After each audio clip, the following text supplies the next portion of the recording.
His voice was edged with need. Do you hear me? Do you believe it now? There could be 1,000 ranks between us, and I would not give one damn. Every blue-blooded vein in this body pounds with desire for you. How dare everyone? Sir. Tessa dare. Madam. Like, now I understand her pen name, because she dares. Dares. I'm Melody Carlisle. And I'm Sabrina Bradley. And this is Heaving Bosoms.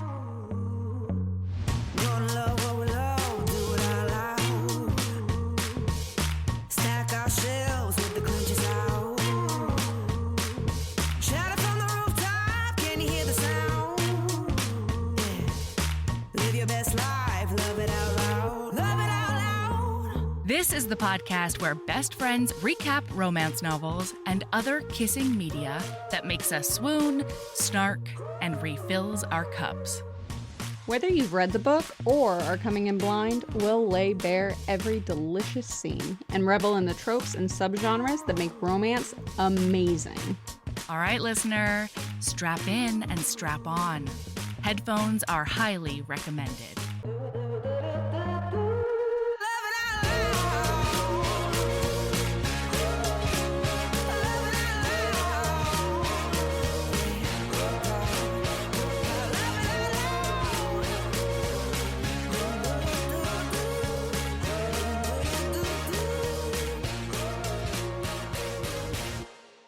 Oh, hey. Well, hello. Hi. We had to push this back, but I'm very excited to be here because I've been chomping at the bit to continue talking about any Duchess will do with you. I know.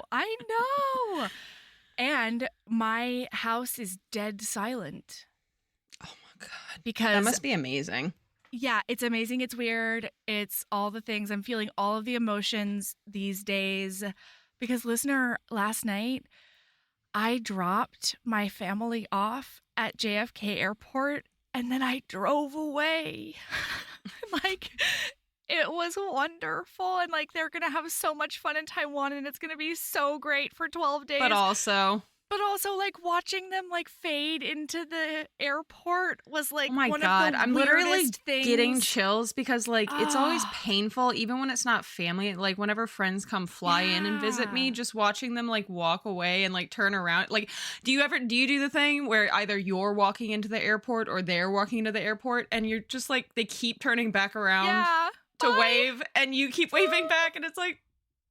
I know. And like, Michael, you're like... It's not like they're gone forever. No, they're going to be back. And we're going to sucks. FaceTime, and it's going to be great. Like, it's all good. But it was also the sweetest picture in the whole wide world because Michael had 2 giant bags. And so we put the backpacks on the kids. And then he was like, okay, I need your help. I need you to hold each other's hands. And so I just watched them walking, and it's Michael and then the 2 kids holding each other's hands with their giant backpacks on. And I was just like, no. Is this Valor's first time? It's her on a first big, time. long trip? No, we took her when she was 10 months old. But it's her first time. Yeah, it was a nightmare, honestly. To Taiwan? Yeah, she was the worst traveler. How long is that flight? It's like 17 hours, depending. Yeah. No, and honestly, like, Ember was a goddamn dreamboat. He would just, like, lay on his little thing, and he would play with us. And, like, it was still a long flight, but he was just, like, a cool hang. Valor, on the other hand, was the nightmare baby. She couldn't be on anybody but me. She couldn't sleep. She was uncomfortable the whole time. She, like, oh my gosh, she was screaming. Like, it was an actual nightmare. And I'm a little worried, but it's going to be fine. I'm pretty sure I've told you about this already, like, right after I got back from England, but I don't think I said it on pod. I like kids. I like the fact that people take their children on trips. That is entirely your right. Cultural. I support you. Stuff. It's beautiful. This is definitely controversial, but there are definitely moments on flights where I'm like, are we sure it's illegal to just sedate a child? Like, are we sure that CPS is going to be waiting for you when you get off the plane? No, Sabrina. Just a little bit of Benadryl. Just a little bit. I'm going to be fully honest with you. After we had that first nightmare flight, we were in Taiwan, and I was like, you know what? We could just see about some baby melatonin. You know, like we could try that. We walked. Well, that's the thing. It's not like I'm saying give them a horse sedative. Okay. No, certainly not. But like a little something, something. Yeah. So we go into a Taiwanese pharmacy, and like they ask for it, and every single human in there looked at us like we were actual monsters. That was just like, you don't understand. What? Well, so then we didn't, and it was a nightmare on the way back. I would have been looking at them like they're actual monsters, because my flight back from England, there were 2 children in one family. One was maybe 3.5, 4, and the other was definitely under a year old. They took turns screaming. It's like they planned it. Yeah. The entire 10-hour flight back. Yeah. There was no... And then when it's bad, it's bad. Another child from a different family kept somehow breaking free as if they have someplace to go on a fucking lipstick tube in the sky, breaking free from their family, running down the aisles and punching us. Oh, what? I don't think it was intentionally getting punched, but like they were just flailing. And as you know, youthy youths, like child youths, not a great amount of body control. So I think that they were just flailing. I don't care. Those parents are actual monsters because, like, don't get me wrong, the plane ride with Valor, we figured out that one of us just had to walk up and down the plane with her roughly the whole time. There were 3 of us. That sucks. But so we figured it out. But like, I'm not going to let my kid punch strangers in the arm. No. To be clear, well, one, for other people, they were lucky enough to get flailed in the arm. I was unlucky enough that I was like curled up on my lap with my head down. And so I just got a full-on smack in the face. And then, which was startling because I'd finally fallen asleep. And then they finally, like, the parents are scrambling, literally like, what's like, you know, in like animes or like cartoons where like they come like flying around a corner and it's like, skrrr! Oh, yeah. And then just like right back at like fucking going. That was those parents, because of course the child like ran down, got back into the galley area. The flight attendants were like, what the fuck? I cannot. But then they got the child. And on the way back, I was like, okay, so maybe it's illegal to drug your child, but are we sure it's illegal to shackle your child? Because those feet were flying. And I was make like, baby leashes. I need you to truss that puppy up like the cutest goddamn Thanksgiving turkey you've ever seen. But like I said, I love kids. Enjoy it. I'm so glad they got to go see England and enjoy themselves, and it was wonderful. I just wish you weren't such a terror. No, I hear you. Well, yeah, so then we didn't, get any melatonin or anything for children in Taiwan. So well, yeah, because they're going to report you for Taiwanese Child Protective Services. Something, yeah. So, like, we did the flight on the way back, and I'm telling Erin this story afterwards. And she was like, you know what Alaskan parents call melatonin, right? And I was like, what? No, what? And she goes, nighttime vitamins.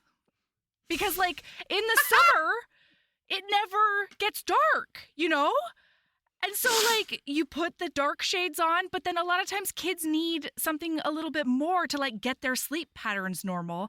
So apparently it's totally normal in a lot of places to give your children melatonin. This bullshit. Anyway, so, yeah, I didn't, and I should have. All right, I should have looked at those judgmental people right in their beautiful faces, and I should have said, go fuck yourself. Be like, if I want to give my baby nighttime vitamins, I will give my baby nighttime vitamins. Anyway, yeah, it's the first day without them, and I did sleep until 10, I'll tell you that much. Ooh, I'll bet that was so nice. Yeah, I woke up and the sun was all the way up, and I was like, oh. So I almost texted you. So I woke up at 9, which was 10 your time. And I was almost like, hey, if you wanted to record earlier, we could definitely do that. And then I was like, actually, Mel's probably still sleeping. Like, it was beautiful. Mel deserves a little bit of a lie-in. Yeah, it was nice. So before we get into this book, we get to shout out a bunch of people who joined our Patreon. And I'm so Thank excited you. about it. We're so excited. In fact, so excited that we're slipping this back in a little bit because I was going to say, we might sound a little stilted and weird, and it's because we're actually recording this about 50 minutes into the recording, and then I'm going to do some post magic and put it up top. we mostly just got really excited that Patreon was already put together. And I was like, Mel, I'm so proud of you. This is incredible. Yeah. How wonderful. And then... Hey, then we just got into the book. Okay, but now, before we do that, Sabrina, remember, it's before... Mm-hmm. We would like to welcome Stephanie and Alicia P., Jessica and Patricia L., Linda B. and Anna, Charlotte F. and Megan G.M., Ida P. and Samantha K., and lastly but not leastly, Kristen C.E. and Devin K. Thank you so much. We appreciate you so deeply for everything that you help us make possible. Yeah, and I don't know, we just have so much fun on the Patreon too, and so I love sharing that with people. Hell yeah. In addition to doing HOSAB, the House of Sky and Breath right now, we just had our 50 Shades Darker watch party. Oh my God. And God, that was fun. Do you know when our 50 Shades Freed watch party is going to be? So our next 50 Shades watch party, which is the last watch party, is going to be on March the 8th. So Ooh. that's coming up soon. Yeah, if when you this wanna come- episode comes out. I know. If you want to come hang with us on March 8th, We it'll always be have a super blast, fun. and everybody immediately knows my tell now and calls me out really aggressively Oh, yeah. when something happens on yeah. screen. When she's having some pants feelings but doesn't want to talk about it. It's so different. It's not just you and me, and I can pretend that nobody know. else is listening. I know. Any hoodle. So Yeah. March 8th. Can't And wait to then- see you. Oh, there was, yeah. And then we also have some, after March 8th in April, we're going to start doing author hangs as well. So we'll be bopping in between author hangs and watch parties. And I'm super excited. Yeah. So April 12th, Friday evening, will be our next watch party with Victoria Aveline, and we're going to be doing lots of fun things. We'll get to talk to her about some of her books that are coming up soon. We're going to be doing rom-com trivia with her. And then we're going to just kind of hang out and talk books. Yeah. Because the point of an author hang is that you get to come interact with them too. This isn't intended to be just an interview where Mel and I are asking a ton of questions. This is come fucking hang out with some authors that we've loved on the podcast. Absolutely. It's an author hang, and it's a good time. So yeah, April 12th is, and that's Ember's birthday too. So that'll be exciting. Yay. Aw! You're going to be Okay. hyped. I am going to be hyped. Yeah. Hopefully I'll have lots of cake in my body.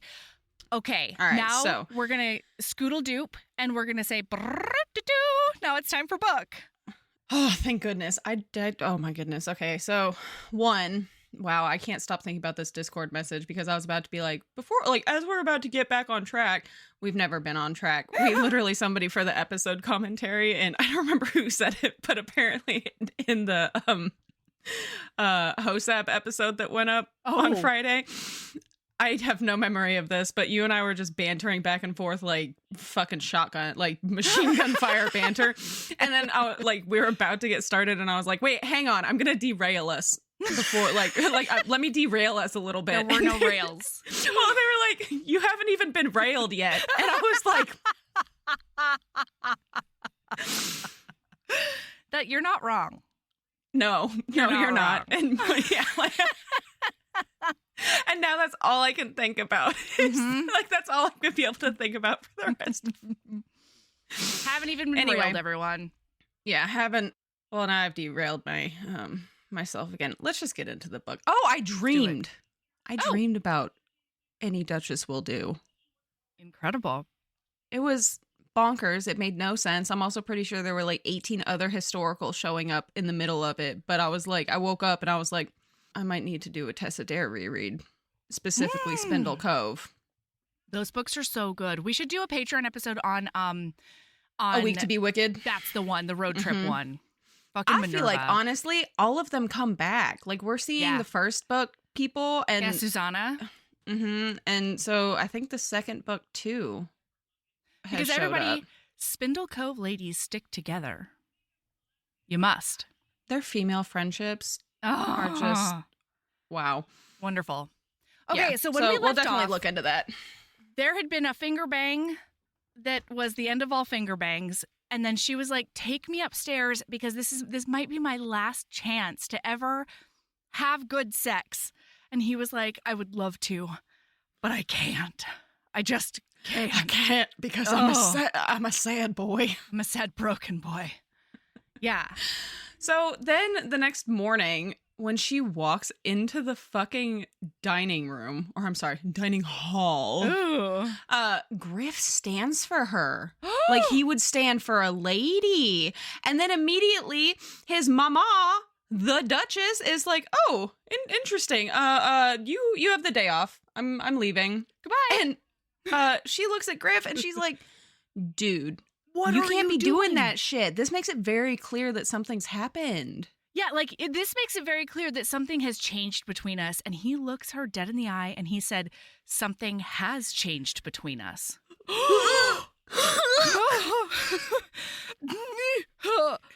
It's so much, you guys. Oh, And then God. he tells her, he's like, we're going out. Go get your wrap. Yeah. Sir, where are we going? And then, guess then what, he takes them listener? the best date in the whole wide The world. sexiest thing that could have... You want to talk about a tax-deductible ass? God this damn man it. has one. Actually, that's entirely inaccurate. He's landed gentry, but... No, but later on, he's got a mega tax deductible ass. Uh-huh, I'll tell you that much. Oh, just God. wait. Just Griff? wait. Nobody can knock West off of the pedestal that I have him on, Mhm. but Griff is... Pretty close. Pretty close. So, listener, he takes her to that bookstore, except he doesn't know what happened. Well, okay, but let's make sure listener knows. This is the bookstore where the guy was like, oh, you're the Duchess's friend? Uh-huh, and I'm the Queen of Sheba, and I'm going to get my broom, and I'm going to chase you out of here if you don't fuck off. Yeah, because he... Oh, Oh. he's an asshole. Well, then... he says that he's taking her there, though, because he can't just leave her with £1,000 for her dream and call it good. He wants to make sure that she succeeds. Yeah, and this is a conclusion he's come to because of advice she gave him about, like, you know, donating to the youth hostel or whatever. The youth hostel? That's not how that works at all. No. That orphanage. Mm-hmm. What is it called in England times? The Foundlings Hospital. The saddest baby hospital is what it that's really the one. is. Yeah. Anyway, so he's like, you were right about that, and I'm going to apply the same logic with you. So instead of just giving you £1,000 and Which, like, telling you to fuck to be off. clear, she's not a charity, Griff. Like, No, but he, like, it's also very clear that he doesn't think that.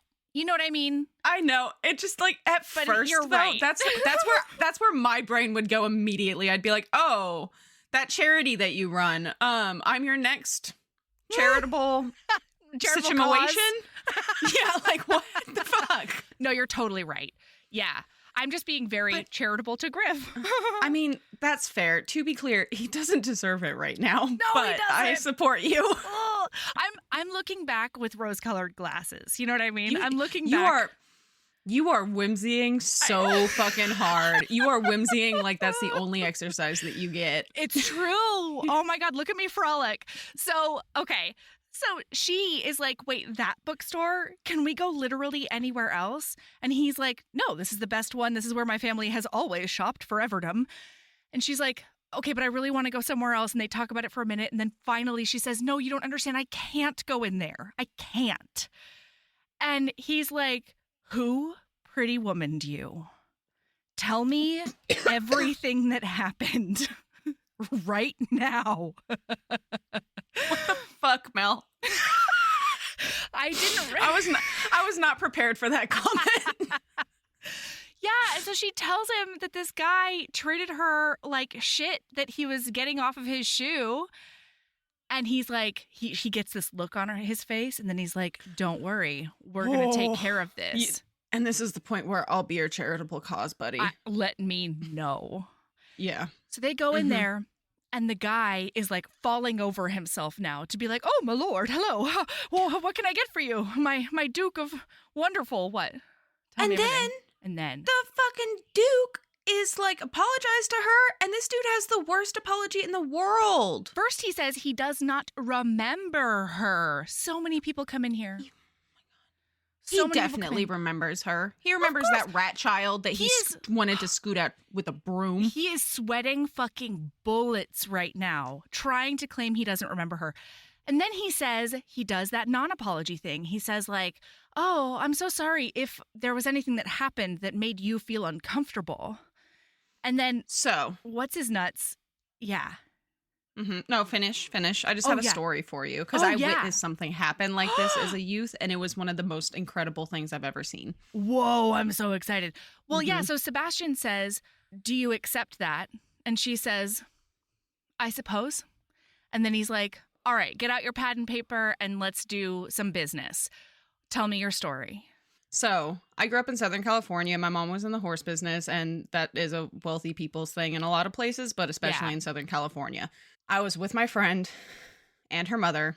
They were very wealthy, and we were there with one of our other friends who was on the bigger side, right? Okay. We go to their favorite clothing shop. Oh. It wasn't Beverly Hills, but it was some other, like fancy hoity place. Bourgeoisie fucking whatever. And they didn't carry the friend's size. And they were like, nothing. They did all. Mean Girls on her? She wasn't even like, this is a normal sized child. We were like 12 years old. Like, Jesus. What the actual fuck? And the mom straight up looked up places on her phone where we could go instead. And the shopkeep knew them. And she was like, no, we're not shopping here because this isn't acceptable. Incredible. You need to carry larger sizes. And then we left. Nice. And it just, when I was reading this scene, I was like, oh, I just love it when, like, put your money where your mouth is. Yeah. Because, like, they very well could have just continued to shop there. But as far as I know, they never went back. Wow. That's great. Yeah. And so when I saw this, Griff doing this. Because get ready, everybody. He does something even worse to this man, and I love it. It was so good. He fucking told the shopkeep, he was like throwing down names. He's like, I need this, I need that, I need all of these things bound in red leather with gold embossing on the front, side, and back. They need to be beautiful. Giving him all of this information, and the shopkeep is like, now his heart has grown 7 sizes. Oh my God, he's got dollar signs in his eyes for days. And he's so excited. He's like scribbling everything down because the list is long and it's like 3 copies of each. And it's a whole business. Well, he's also a dick about the fact he's like, this is for the young ladies library because he's getting her some trashy novels. Yeah. And then he gets the list and he looks it over and he's like, okay, yeah, everything looks good. Thank you so much. And then he rips the sheet out of the guy's ledger so that he's got his own list. And then he says, and now we're going to take this to your competitor because she might accept your apology, but I don't. And right now, and right before this, as they were like looking through the supplies, they decided on red leather because it's practical and it'll stand out and it'll be like a signature thing. You know, ladies walking around with red leather books, you know it came from her lending library. But as they were doing that, she's like fondling this kid skin leather that's like totally impractical, but like the butteriest, softest, most wonderfulest thing. And, you know, doesn't say anything about it. And then they walk out. It was beautiful. She also makes a comment in her big old beautiful brain earlier. Pauline's like, this is part of my fairy tale. This shopping trip is part of my fairy tale that I can't have because she has realized that he knew how much it meant to her that she did that in the bookshop or he did that in the bookshop. And she's going to fall in love with him. She acknowledges this. Absolutely. And like, I loved this because we've already gotten the traditional makeover montage shopping spree. But this is the makeover montage shopping spree that matters to her. And so he knows that. Yeah. Because the woman who put her through the other shopping spree is now ill in the most fucking hilarious way ever. Oh, she's ill. They show up and Lady Awful shows up and she's like, "Oh, where's your man? Your mother is sick in bed." And he's like, "Fuck, we have to go home now instead of going to the other book place." Well, and just really quick for listeners' sake, Mrs. Awful starts this conversation by being like, "Oh, we stopped by so I could get to know your lady friend a little bit better. I was wondering who her people are because my copy of Debrett's didn't help at all." And she's like, she knows. She knows something. And then... Well, also, like, I think the funniest thing to me is, like, the Duchess and the Duke also know. They're very aware that they have a barmaid. That's the whole thing. Yeah. That's the whole thing. God damn it. Well, so then they get home. And he's beside himself. Well, yeah, because as much as they piss each other off, they are so close. And then we get there and she's like, family they have left. "Oh no." She's laying in bed. "Oh no. Oh, my dear boy. Is that you? I can barely see you. Oh. Oh no." And she's like, I don't think I'll be able to make it to Vauxhall with you tonight. I can't. I just can't. I'm swooning. And Griff is like, "Oh, the fuck. I was super worried, but as soon as she called me my dear boy, I knew she was making this shit up. She hasn't called me my dear boy once in my life." What, Sabrina, do you have a quote? No, I'm about to have a quote. Yeah. What I'm about to say. He sees a lump in his bed. There's a lump under the blanket. Under the counterpane. And guess what, listener? It's the knitting. It's one of the really fucking ugly knitting projects that she can't stop doing because she desperately wants grandchildren. Oh my God. And so he is like, "What's this?" and goes to do it. And suddenly she goes from on her deathbed to a WWE wrestler. She's like, stabs him. She stabs him. Here's a quote of what she was hiding. "What are you? Is that a brownie bite?" It's a brownie muffin because after I did battle post JFK traffic for an hour and a half to get home, instead of going to bed at 1 a.m., I baked brownies. You know what? I am so glad that you have already gone full feral gremlin. Like... You know what? It's going to be my lady love later. Spoiler alert. Awesome. All right. So the Duchess threw back the counterpane, revealing a misshapen baby blanket large enough to swaddle a calf. Not even just a bovine calf, but possibly an elephant calf. The yarn had been changed twice, partway through. So 1/3 of it was peach and another third was lavender. Now she was working her way through a ball of pink. Skeins of white, green, and blue lurked ominously nearby. Pauline whistled at it. "This is dire." "I know it, and it's growing worse by the hour. This evening is the chance we've been waiting for. You'll see." Well, because we forgot to say, Griff left the room. He was like, "Well, Mom's being a bitch, so I'm going to go find her a doctor because you're sick, right, I'm Mom? going to get her You're one of those sick. doctor with the leeches. I'm not even getting you a nice doctor." But like, how many times have I started a fucking blanket and gone, I don't know that this is big enough. So I tear the whole fucking starting chain or the starting row out, redo it with an added like 20 or 30 stitches. And I'm like, this will be fine. And then all of a sudden, I have a blanket that is 5 feet wide. That's a very wide blanket. Well, and then you're like, if this is the short side, I have to make sure the long side is correct.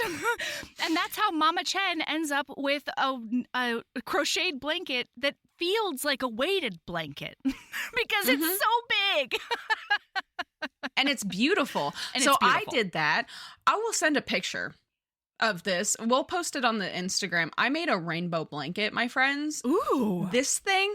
Recently? This thing is literally, I finished it, well, finished.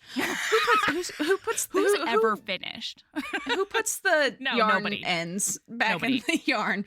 Nobody. Yeah, I finished it and it was supposed to be a lap blanket. This bitch is roughly, I'll put it this way, I am 5'10", and when I stand on my tippy toes and hold this thing up with my arms directly above my head, like it's like I'm doing like that giraffe run. Yeah, it still touches the ground. This is the way. This is the way. I have no regrets. It is the giant, coziest, comfiest thing in the whole world. And it'll be even better when one day I actually finish it.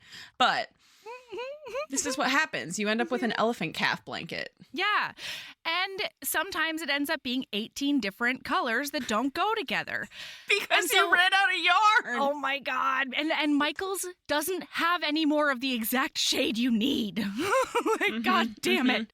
Okay, also, listener, I'm wondering if I've been doing an England Times faux pas for the entirety of podcast. Because in this audiobook, bitch said Vauxhall, and I've always said Vauxhall. And so now I'm wondering if I've also always said Vauxhall. Yeah, it threw me off hard, but you know what? She's you know what? I'll accept this. Because I've never said Hertfordshire because I knew it was Hertfordshire. Or Hertfordshire. Hertfordshire. You gotta just swallow all of it. Hertfordshire. Hertfordshire. No, yeah. Anyway. So I don't know what I'm doing. Apparently I'm a dummy. Oh my God. Let me know. It makes sense for it to be Vauxhall though because of the AUX. I know.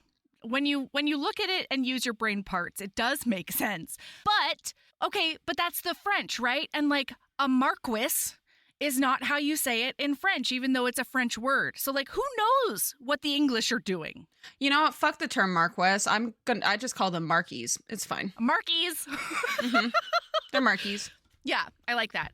Anyway, so the Duchess is like, you're wearing the amethyst necklace tonight because I want him to see you in jewels fit for a Duchess. And this is crazy because she says like, I really like you and I need you to drop this because you're going to be heartbroken when he doesn't marry me. He's not going to marry me. I'm not fit to be a Duchess. I don't do anything that Duchesses have to do. And she looks at her and she says, there is only one requirement for a woman to be a Duchess. Do you know what that is?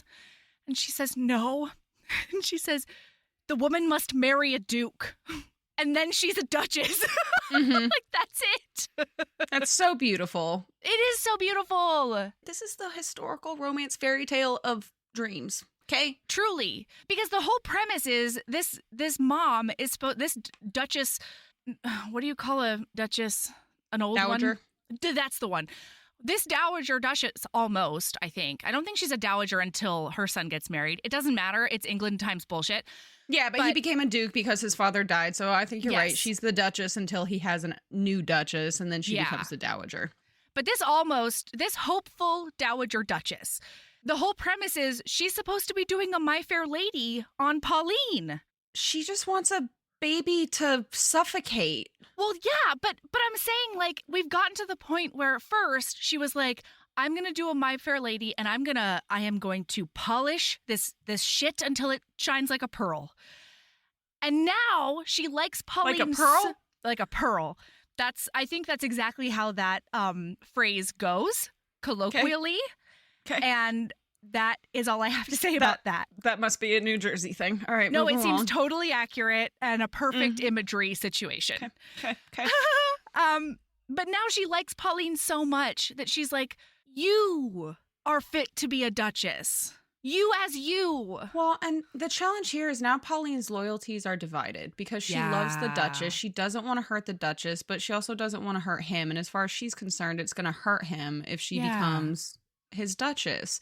When really, it's going to hurt him if she doesn't become his Duchess. Because he has to let her go. His brain, his heart, and his cock are just so in love with her. They're all in alignment. They're all on the same page. His heart has literally moved to the center of his chest.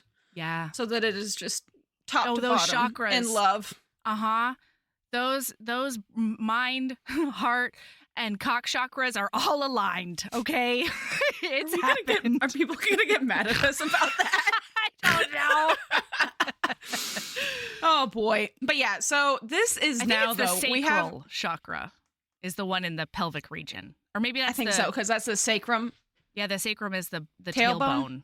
Yeah, that works. Yeah, but your so. front your front sacrum is Well, a penis? maybe there's a different maybe there's a different one for like the pelvic Lust? / up a little bit more one. God, why can't I Maybe. remember it? Doesn't matter. Anyway, Sorry, everyone. I'm an we idiot. do have a quick zippy zappy though to Minerva because Minerva knows exactly who Pauline is, and she has realized that Pauline is here and the Duke is doing God knows what. And I need to tell you a quote that Please. Minerva says because she says to her hubby Colin, "Yes, that's the one. He's got Pauline Sims, our Pauline from the Bull and Blossom, and he's holding her hostage here in town." She shuddered. God knows what he's done to the poor thing. Probably made her his sordid little love puppet. Little does she know, Pauline would fucking love if he would do that. Yeah, exactly. She's a what's it called when you tell them no, not rejected, not shunned, Scorned? Not really. Yes. Yeah. Yes. She's scorned, sexually scorned. She's a scorned love puppet. Oh my God, What? Mel. Tell me everything. You don't hardly look at the email because I'm in charge of email. We have made multiple requests for fan art of things. Yeah. And we had a listener say, "Hey, I've already sent in an embrace. Yeah. I'm going to start sending in all of the rest of my embraces now." This was probably Robin. Isn't that who always sends in like 1,800 embraces? Yeah, it's the best. Okay. It may not be. I don't remember because I have a Swiss cheese memory.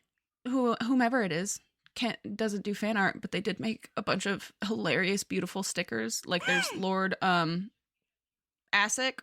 Well, look, I'll have to show them to you later. But like there's like CC memes as stickers. There's just like beautiful things. There's celestial trumpets, things like that. Oh my and God. now I'm going to make a request to anybody out there. I'd love a sorted little love puppet. A sticker. scorned love puppet. With sorted crossed out. Yeah. And scorned like scratched in and chicken scratch above it.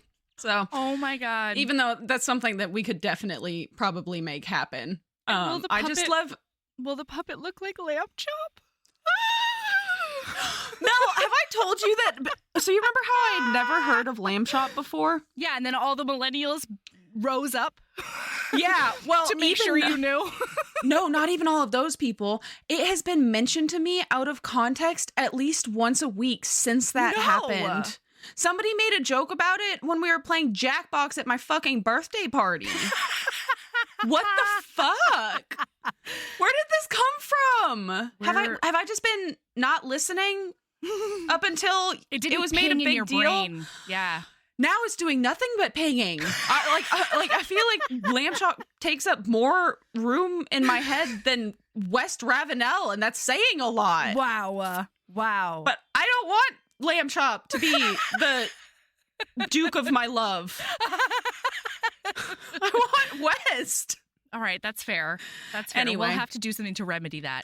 Anyway, so she's like, Colin, we have to go make sure that Pauline is okay. And Colin's like, I mean, I guess, are you sure you were wearing your spectacles, though? She's like, yes.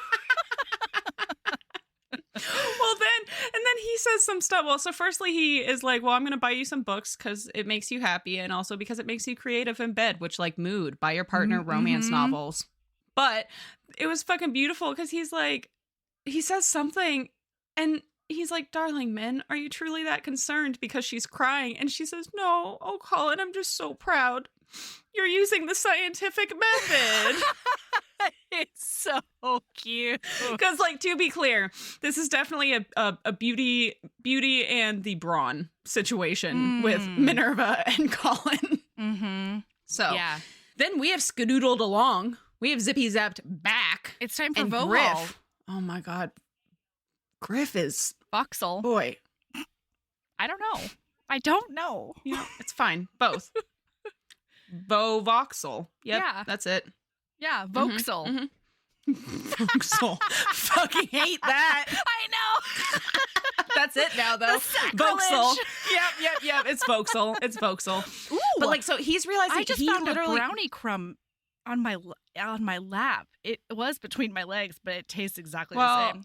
now you have a snack. You're probably going to find more. That's what boobs do. Like if I'm wearing anything remotely Your low cut, boobs well, do. wear something super low cut and you'll probably find things in your bra later too. I found a whole ass French fry one time. I took off my fucking clothes and my bra at the end of the day and just like French fries. No. I was like, Sabrina.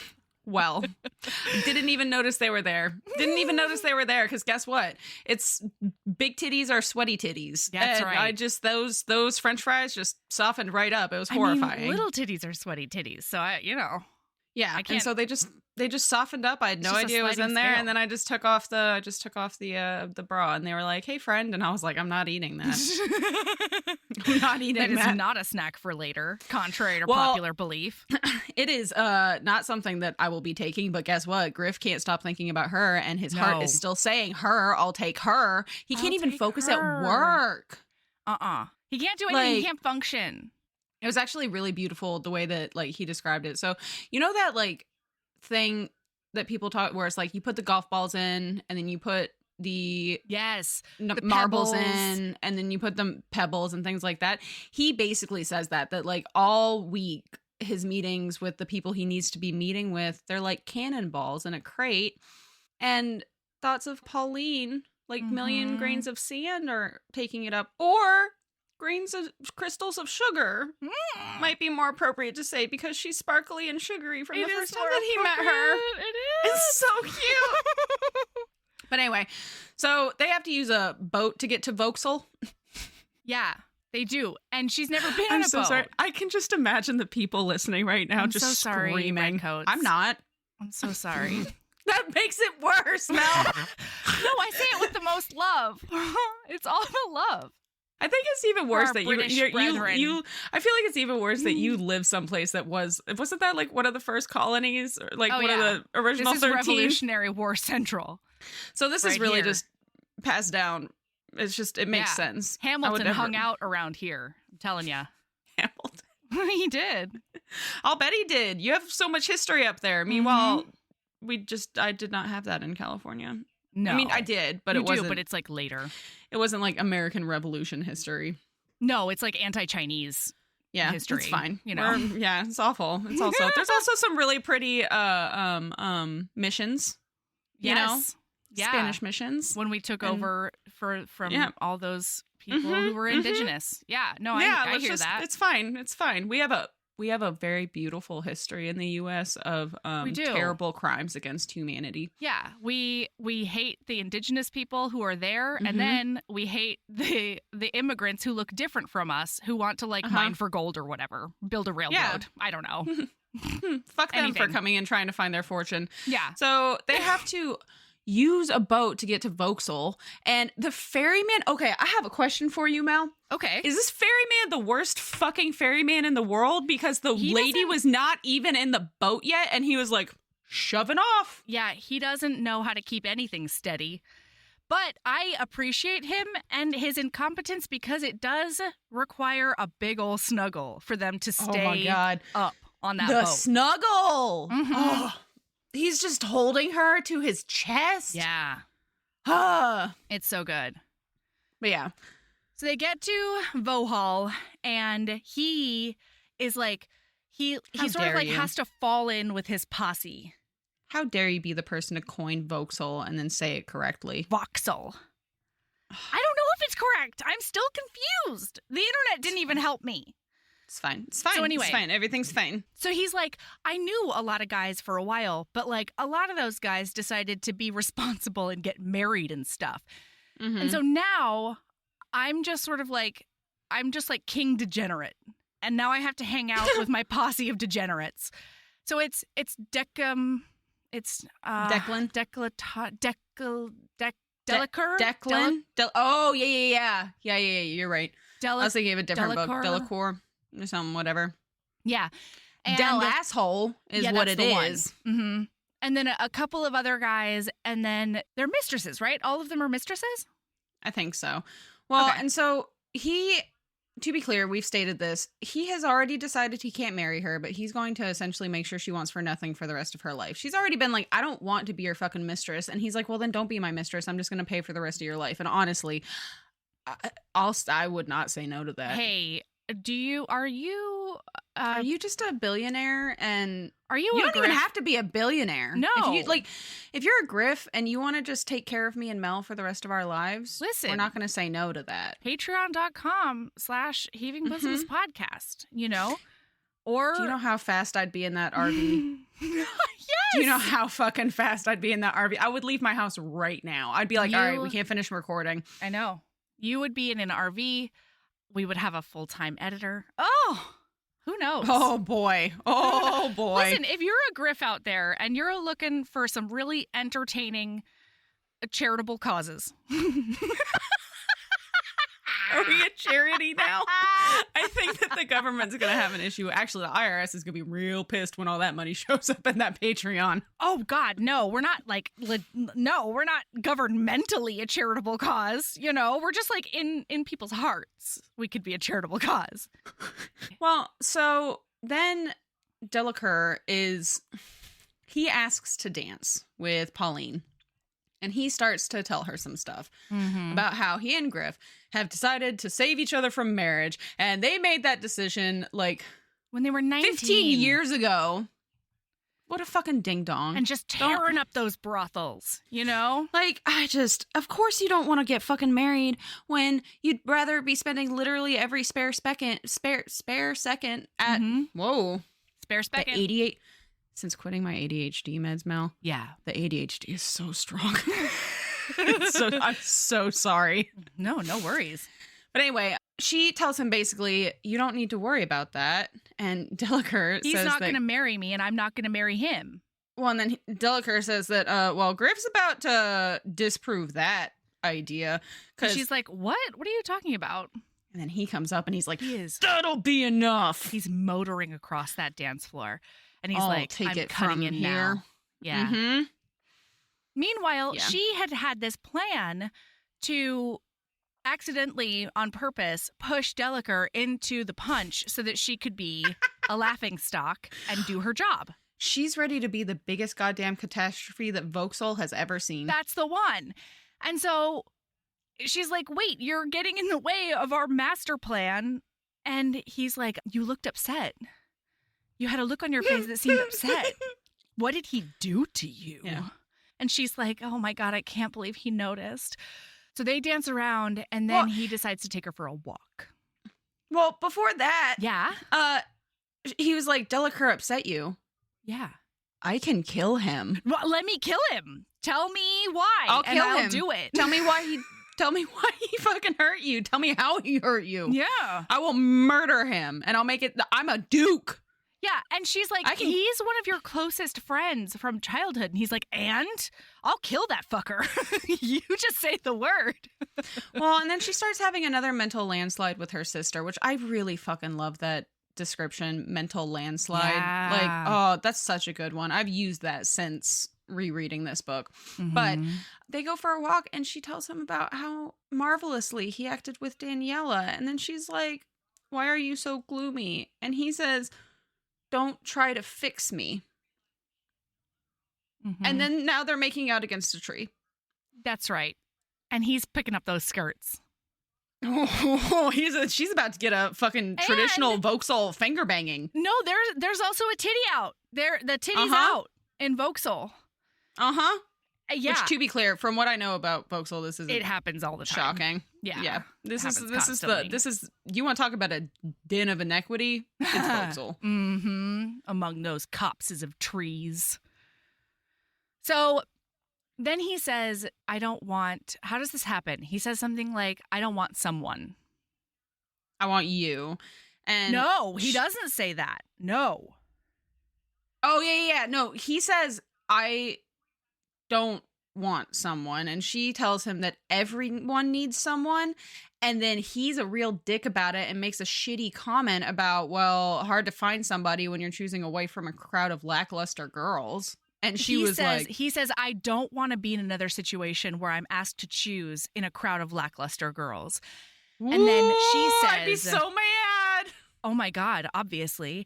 And she's like, oh yeah, absolutely. That's the worst situation anybody could ever be in. I'm so sorry. How about I just fuck off? Because that's fucked. Oh, and so she leaves, and he's trying to be like, Pauline, you didn't let me finish. Hold on, Pauline. And she gets bumped into by a hooligan of some sort. And then realizes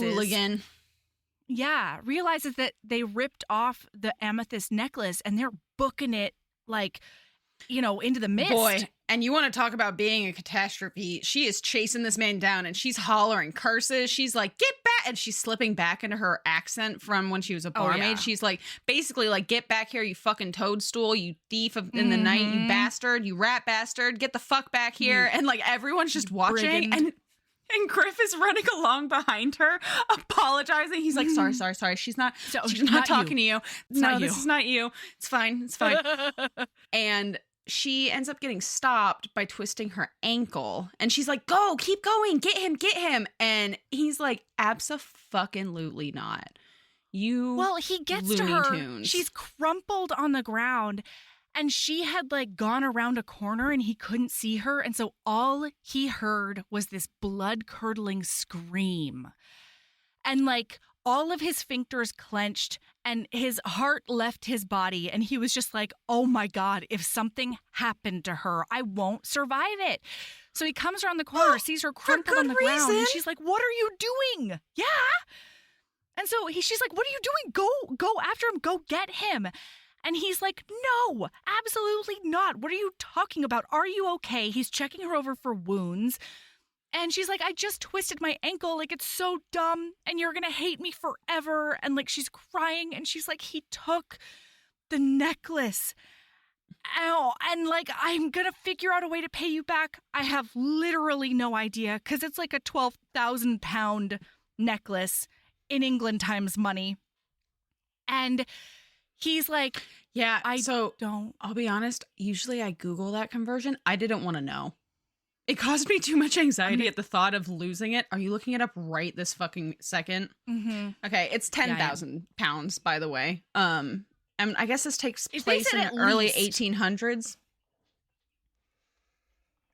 We don't need to make this any worse than it already is, Mel. Okay.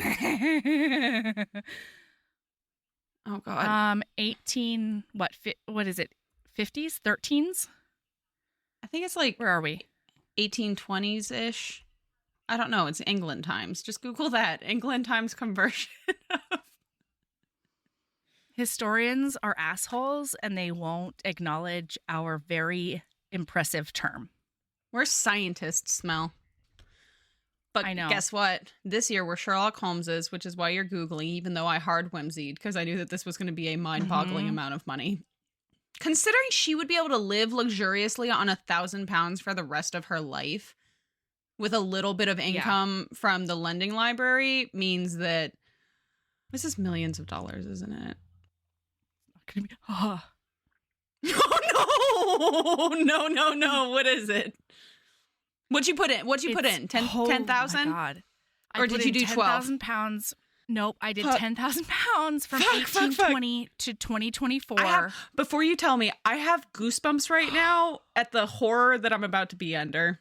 You have no idea.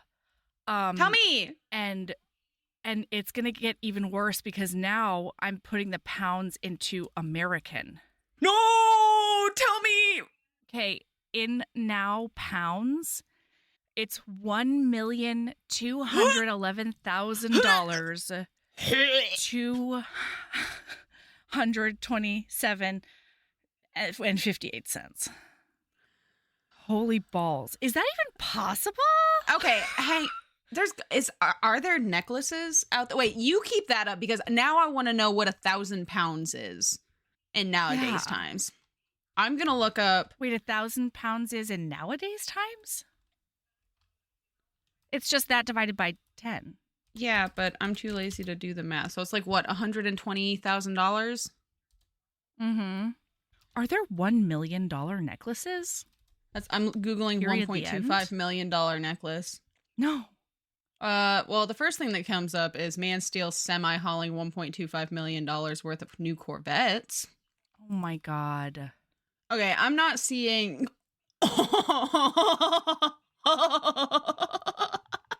What? Okay, just found an article on Yahoo Entertainment about a $55 million necklace that set a world record 10 years ago. To be fair, it's pretty, but also to be fair, that's not $55 million pretty. Okay. All right. I'll send you the link. Anyway. Okay. Okay. That was... I don't like that. Wow. I have goosebumps on my body. It's $1 million necklace.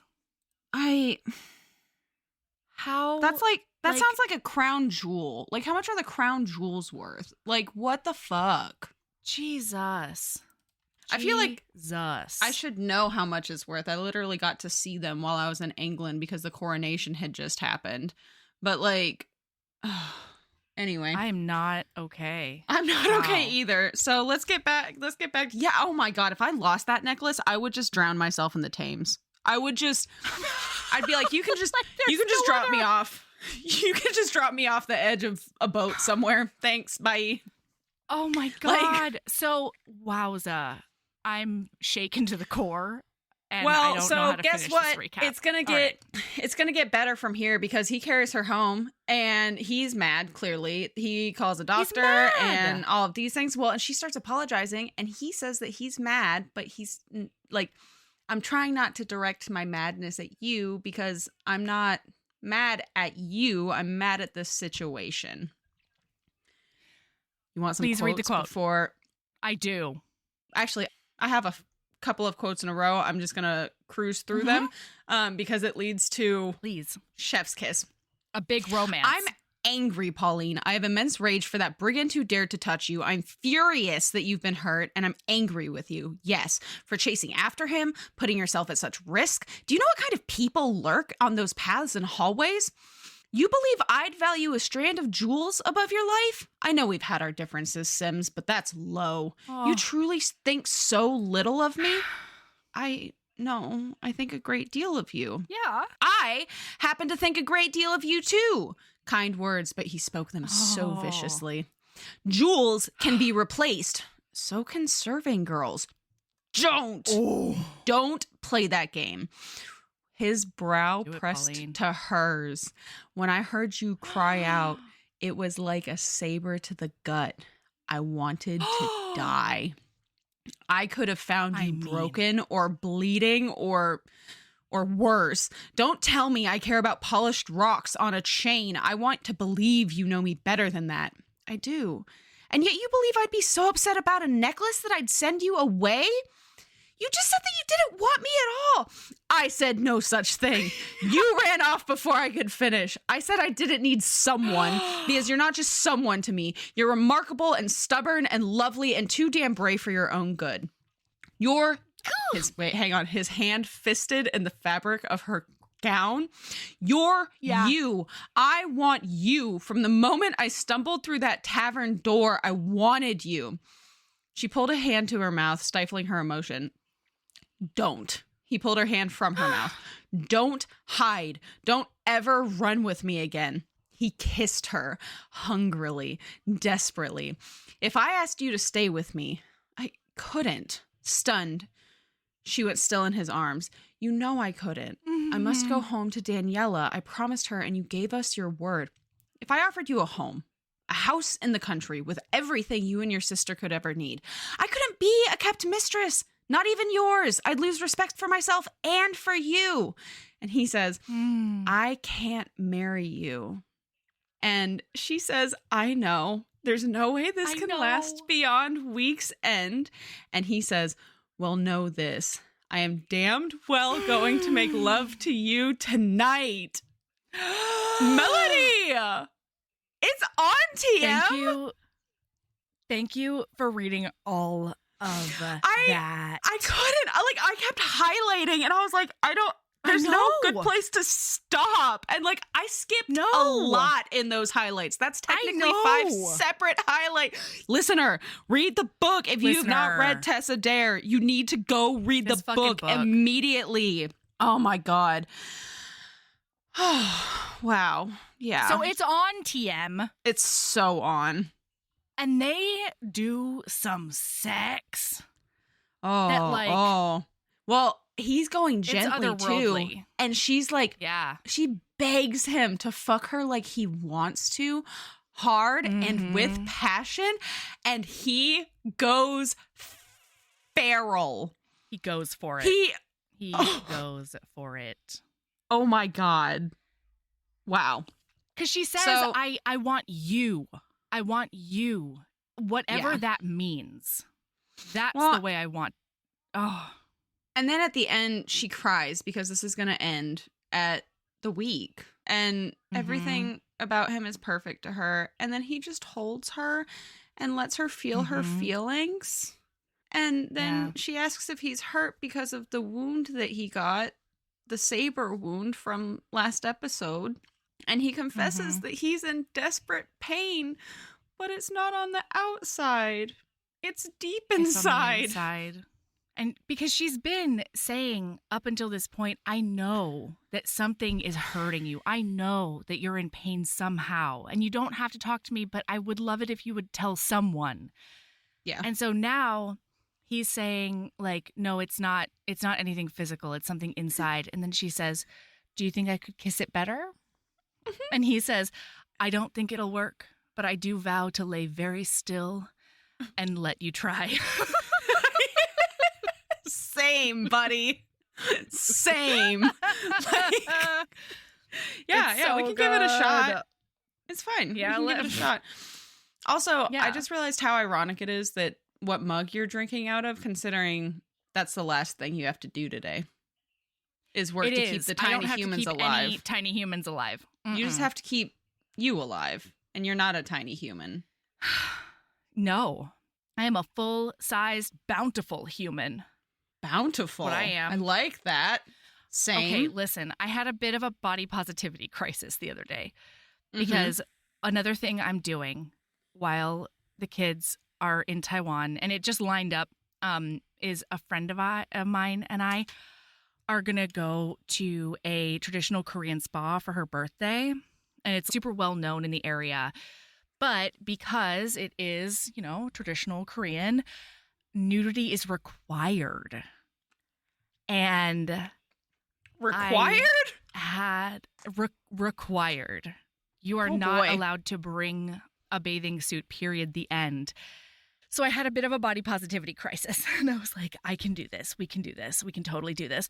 And as I was like, you know what? I just have to air it out. I just have to get it out into the world, shed some light on it. And so I texted my friend and I was like, hey, this is going on with me.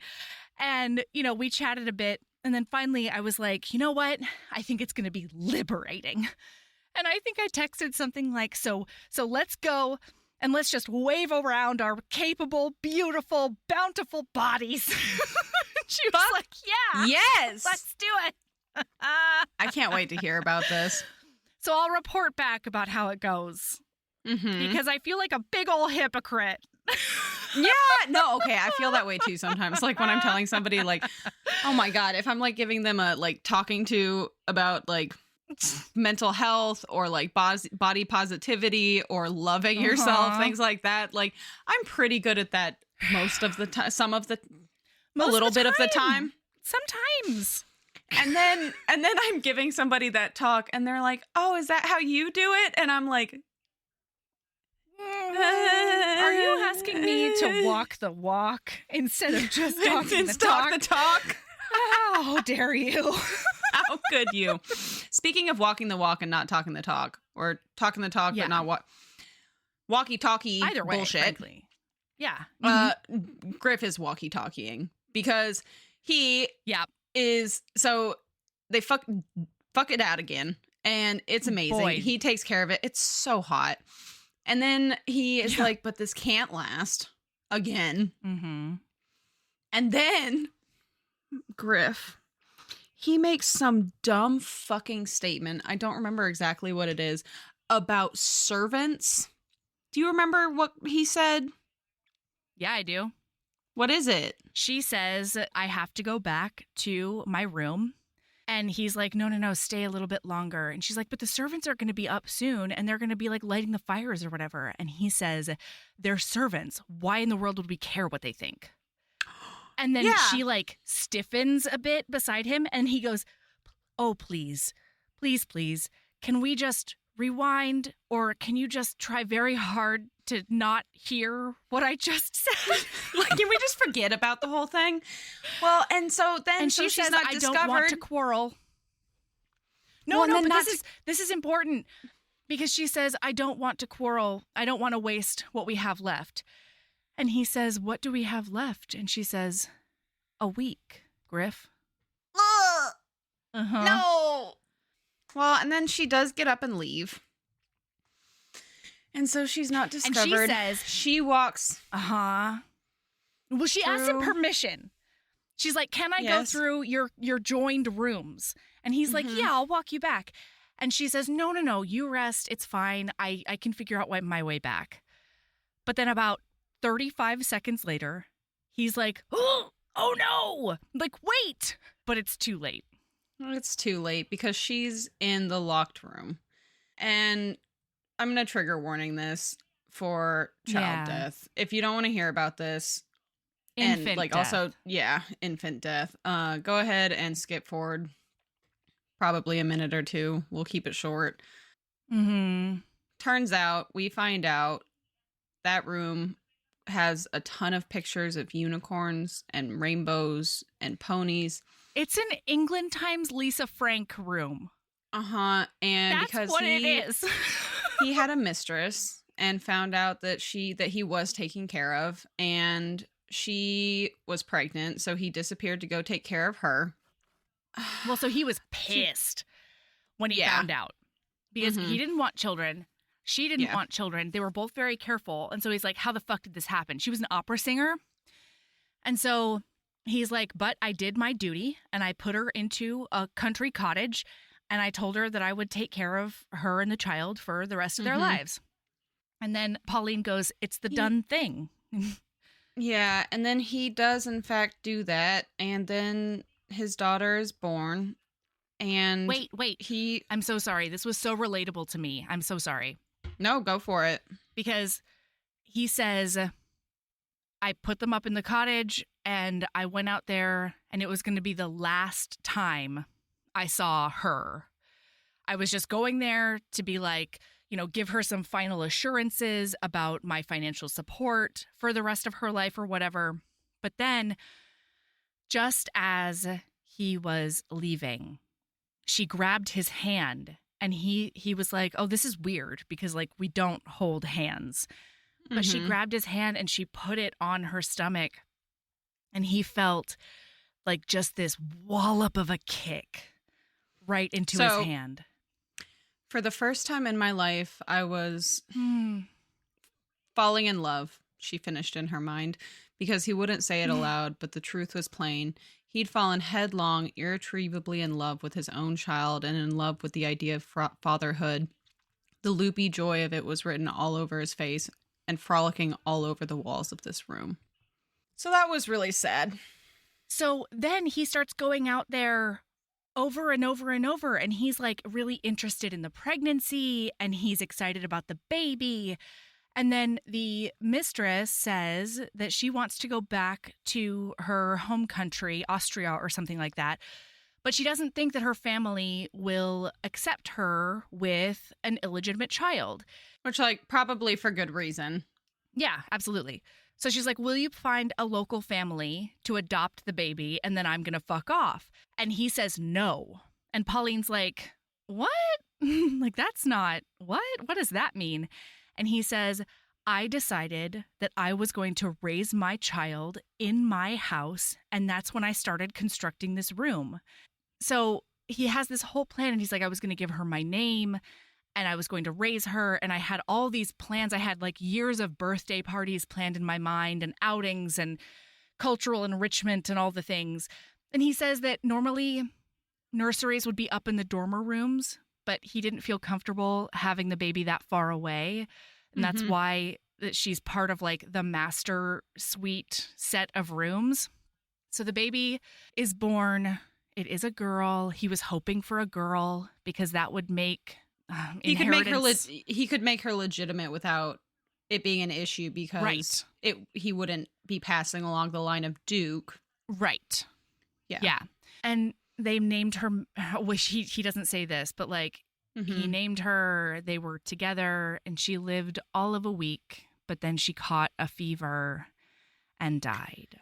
Well, and it turns out that we kind of heard about this from the Duchess, that in their family line, there's a history of only really being able to have one child. Like, even if you try, because the Duchess had like 3 or 4 miscarriages, I think. And she had miscarriages, but then she had 3 infants that died in infancy. Yeah. So like, and it turns out that's why Griff is so against marriage and children, is because of this history, and he refuses to go through this again. Like, he is, I never want to ever even have the possibility of it fucking losing my child again. Yeah. So she tries to get him to open up a bit more, and he's like, no, I'm done. So you should probably go before the servants lay the fires. And this is why he didn't open up his estate of ill repute over the winter. This is why he didn't do, all of the things that he normally does, and none of his friends know, and his mom doesn't know, and the mistress is back in Austria. And so, like, he's been doing all of this grieving completely alone. Yeah. So she goes back to bed. And next morning, the Duchess is ready and prepared for the prince's party. And she is now officially determined, no more catastrophes. We're going to make you the talk of the town in the best kind of way. And then my son has to get married. And then that ugly thing that I'm knitting will be for my beloved grandchild. That's when Griff walks in and asks what the hell she's doing, what the hell is in her hands. And she blames it on Pauline, says it's a horrible handiwork, and throws it in the fire. And then Pauline is practicing her H's and calls her a hypocrite. So then Griff tells his mom about how the amethysts were not stolen. They just have a broken clasp. They're at the mirror. And then fucking Pauline says, hogwash. She muttered. Griff snapped his fingers at her. Verse. Because, to be clear, she's practicing all of these words by reading all of the H words out of the Bible. So she's like, holy. The family heaven, Bible. Happy. Like all of these things. Hell. And Griff snaps his fingers at her. Verse. Chapter and verse. I should like to know where precisely in St. Paul's letter to the Ephesians he uses the word hogwash. And then Pauline lies and says that it was written in the margins, which means they brought every single servant in to see who wrote in the family Bible. And then it all blows up. It all falls apart because she realizes one of these servants is about to get fucked because of her lie. And so she's like, it was me. I made it up. And wow, I feel so much better now that I've gotten this lie out of my system. Is there anyone else? Well, she's looking at him. Before that, she starts to confess. So she's like, and you know what? It's time for confession times because Griff's lying to you about something. That's right. And Griff's like, it's very clear that he thinks she's about to talk about the child. And instead she says, the amethysts were stolen. They're gone. Because she realized he would never, ever forgive her if she had said something. But this does, as you stated, lead to confession times with the servants. Well, and she says, is there anyone else looking directly at him and looking directly at the Duchess, Is there anyone else who might want to unburden themselves? She wants him to tell his mom about the baby, and she wants the mom to tell him about her secret knitting and her, heart's desire for grandchildren. Yes. And like tell each other how much they love each other and stuff. And instead, please, Sabrina, tell them what happened. So I don't have quotes, but I do have a whole paragraph talking about what happened. Yeah. This leads to confession times with the servants, which makes it known that one of the footmen is fondling multiple of the maids, and now they're all mad at him. And then the footman tells everyone that the butler wears a corset, and then the doorbell rings, and nobody even moves because they're in the middle of confession times. And Griff says, "Here's a thought. Why don't I answer that?" No, wait. And the most important confession is the French lady's maid. I can't think of her name. She confesses that she's not French and that she just doesn't speak a whole lot, so that she seems mysterious and you can't hear her accent. Well, she has a terrible accent and she also has a stutter. And so she was like, I didn't think anybody would employ me with my awful speech. And so instead I just decided to play French and pretend that I'm just like a haughty lady's maid so that people would think I was fancy. And she's like, my real name is Flora. And then she runs out. She's like, I'll get all my things and I'll leave immediately. I'll leave. I'm gone. And the Duchess runs after her. Mm-hmm. Well, now it's time to go open the door. They do get to the door to open that door. And guess what? It's Minerva and Colin come to save Pauline. And Minerva calls Griff a revolting trilobite to his face. Wait, isn't it troglodyte? It's trilobite. I have it highlighted right here. Okay. Yeah. Great. And now Griff is watching her like, what the fuck does Colin see in this woman? Like, trilobite? Really? Fucking busybody. Well, and then it turns out that, and I had forgotten about this, but Minerva was disguised at the Den of Iniquity during a week to be wicked. And he's basically like, you're going to talk to me about being a liar and like pretending that you aren't somebody who you are, when, as I remember, you'd run away from the family with a scandalous rake, and I might add, lied to my face about your identity. I seem to remember Payne introducing you as Melisande, some sort of long-lost Alpine princess and cold-blooded assassin who spoke not a word of English. I mean, really, an Alpine princess assassin, and you will call me depraved? And then she sat tall and indignant. You made inappropriate overtures to me, and you suggested Colin wager my favors in a game of cards. What can you say to that? He spread his hands. Alpine, princess, assassin.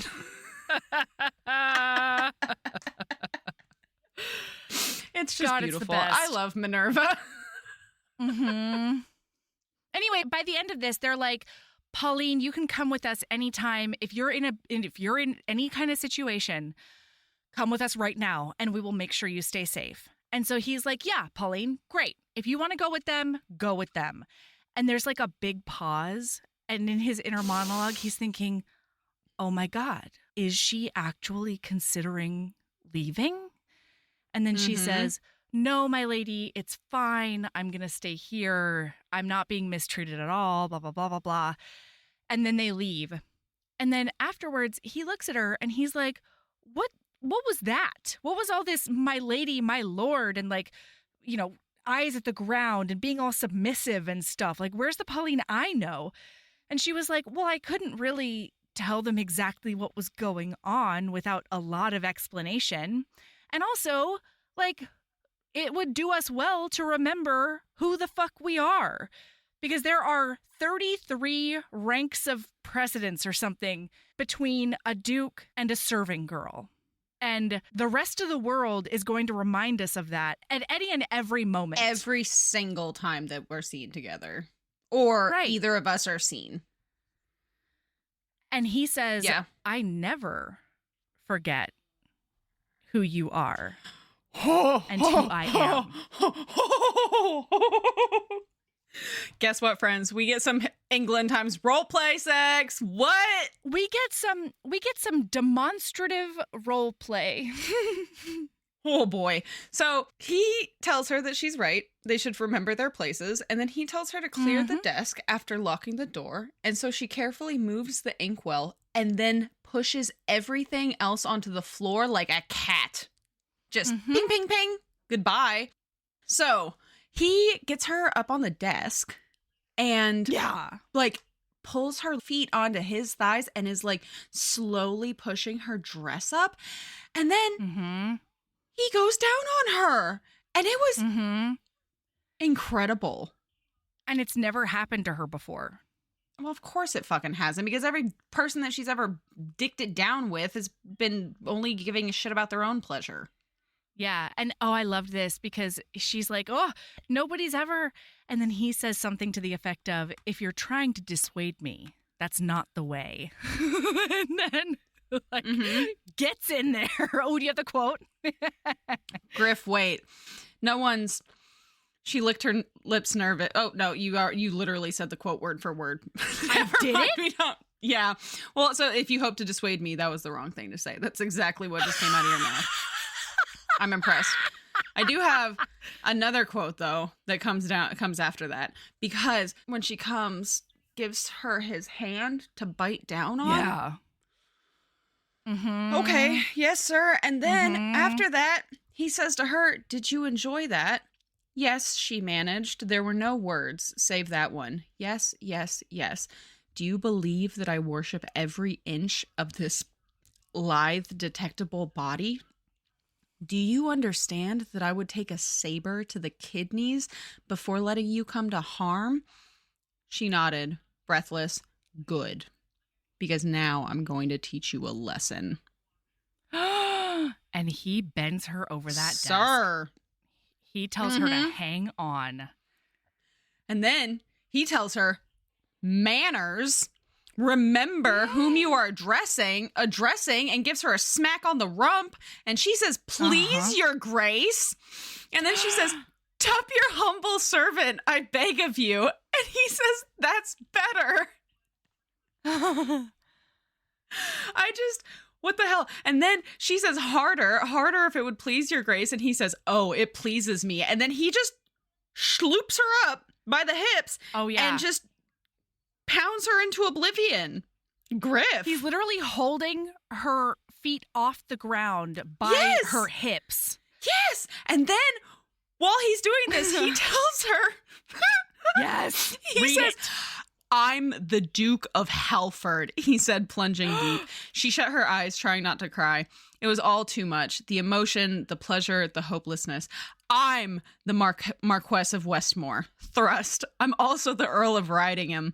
Thrust. Viscount Newthorpe. Lord Hertford-on-Trent. Thrust, thrust, thrust. And I am your slave, Pauline.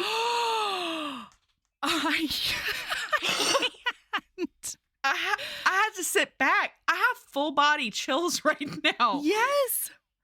And it goes even further than that. Can this be a fucking TV show or a movie? Why isn't this book? Like this? I'm so sorry, everyone. Bridgerton is great. But like if I had my druthers, Netflix would have. It would have been done it. It would have been a Tessa Dare, probably this series. It would have been a Tessa Dare or a Beverly Jenkins. It could have been a Beverly Jenkins. It could have been a Lisa Kleypas. Sure. Yeah. I want West Ravenel falling apart and putting himself back together in front of my eyeballs. Yeah. But that pirate historical from Beverly Jenkins, like I haven't read that. It's fine. And like I haven't read any of the Bridgerton books. I've heard that to enjoy the TV show as much as I do, I should just continue that, and that's okay. Yep. I'm okay with that. But also, like, I'm your slave. I'm your slave, Pauline. Thrust, thrust, thrust. Oh my God. And there's more than that. Doesn't it go on? He's like, I'm your slave. And then it's like, I never forget who you are. His voice was edged with need. Do you hear me? Do you believe it now? There could be 1,000 ranks between us, and I would not give one damn. Every blue-blooded vein in this body pounds with desire for you. I feel like jaunting over to Piccadilly to wait for someone in passing to ask me, how do you do? Simply so I could reply, just had the best sexual encounter of my life. Thanks for asking. Every blue-blooded vein in this body pounds for you. Pounds for you. How dare everyone? Sir. Abso-fucking-lutely not, okay? Tessa dare. Madam. Like, now I understand her pen name because she dares. Dares. She dares. God damn it. Oh, dude, I don't think you can see it, but like every hair in my body is standing on end right now. I know. Yeah, and it's just so hot. And then we find out the super cute thing that he successfully fixed the clock and he's going to donate it to the Sad Children Hospital. And yeah, it's just super, I'm sorry, hostel. I really like that. The Sad Children Hostel. Jesus. But then she's like, you can probably do one better. And they decide to do a Shirley Temple, my dad is not dead in the war movie on everyone. Mm-hmm. You know, where they bring all the, I hope anybody knows what I'm talking about. Also, they bring, I don't, but I'm just going to nod along and smile because I get the gist of what you're saying. But so they go give out sweet treats and things like that. And then he goes to find her and because oranges. she's disappeared. And she's in the, got to get that scurvy out, man. Yeah. But, and they make that little hat wearing gremlin that we met earlier. The one that gives everything out, and he takes it so seriously. He makes sure everybody is an even amount, it's fair, and that kid is such a joy. I want his book as an adult, right? Like I want him. He's precious, and I think he would be an absolute, just the cutest, most sincere. I just want him to show back up.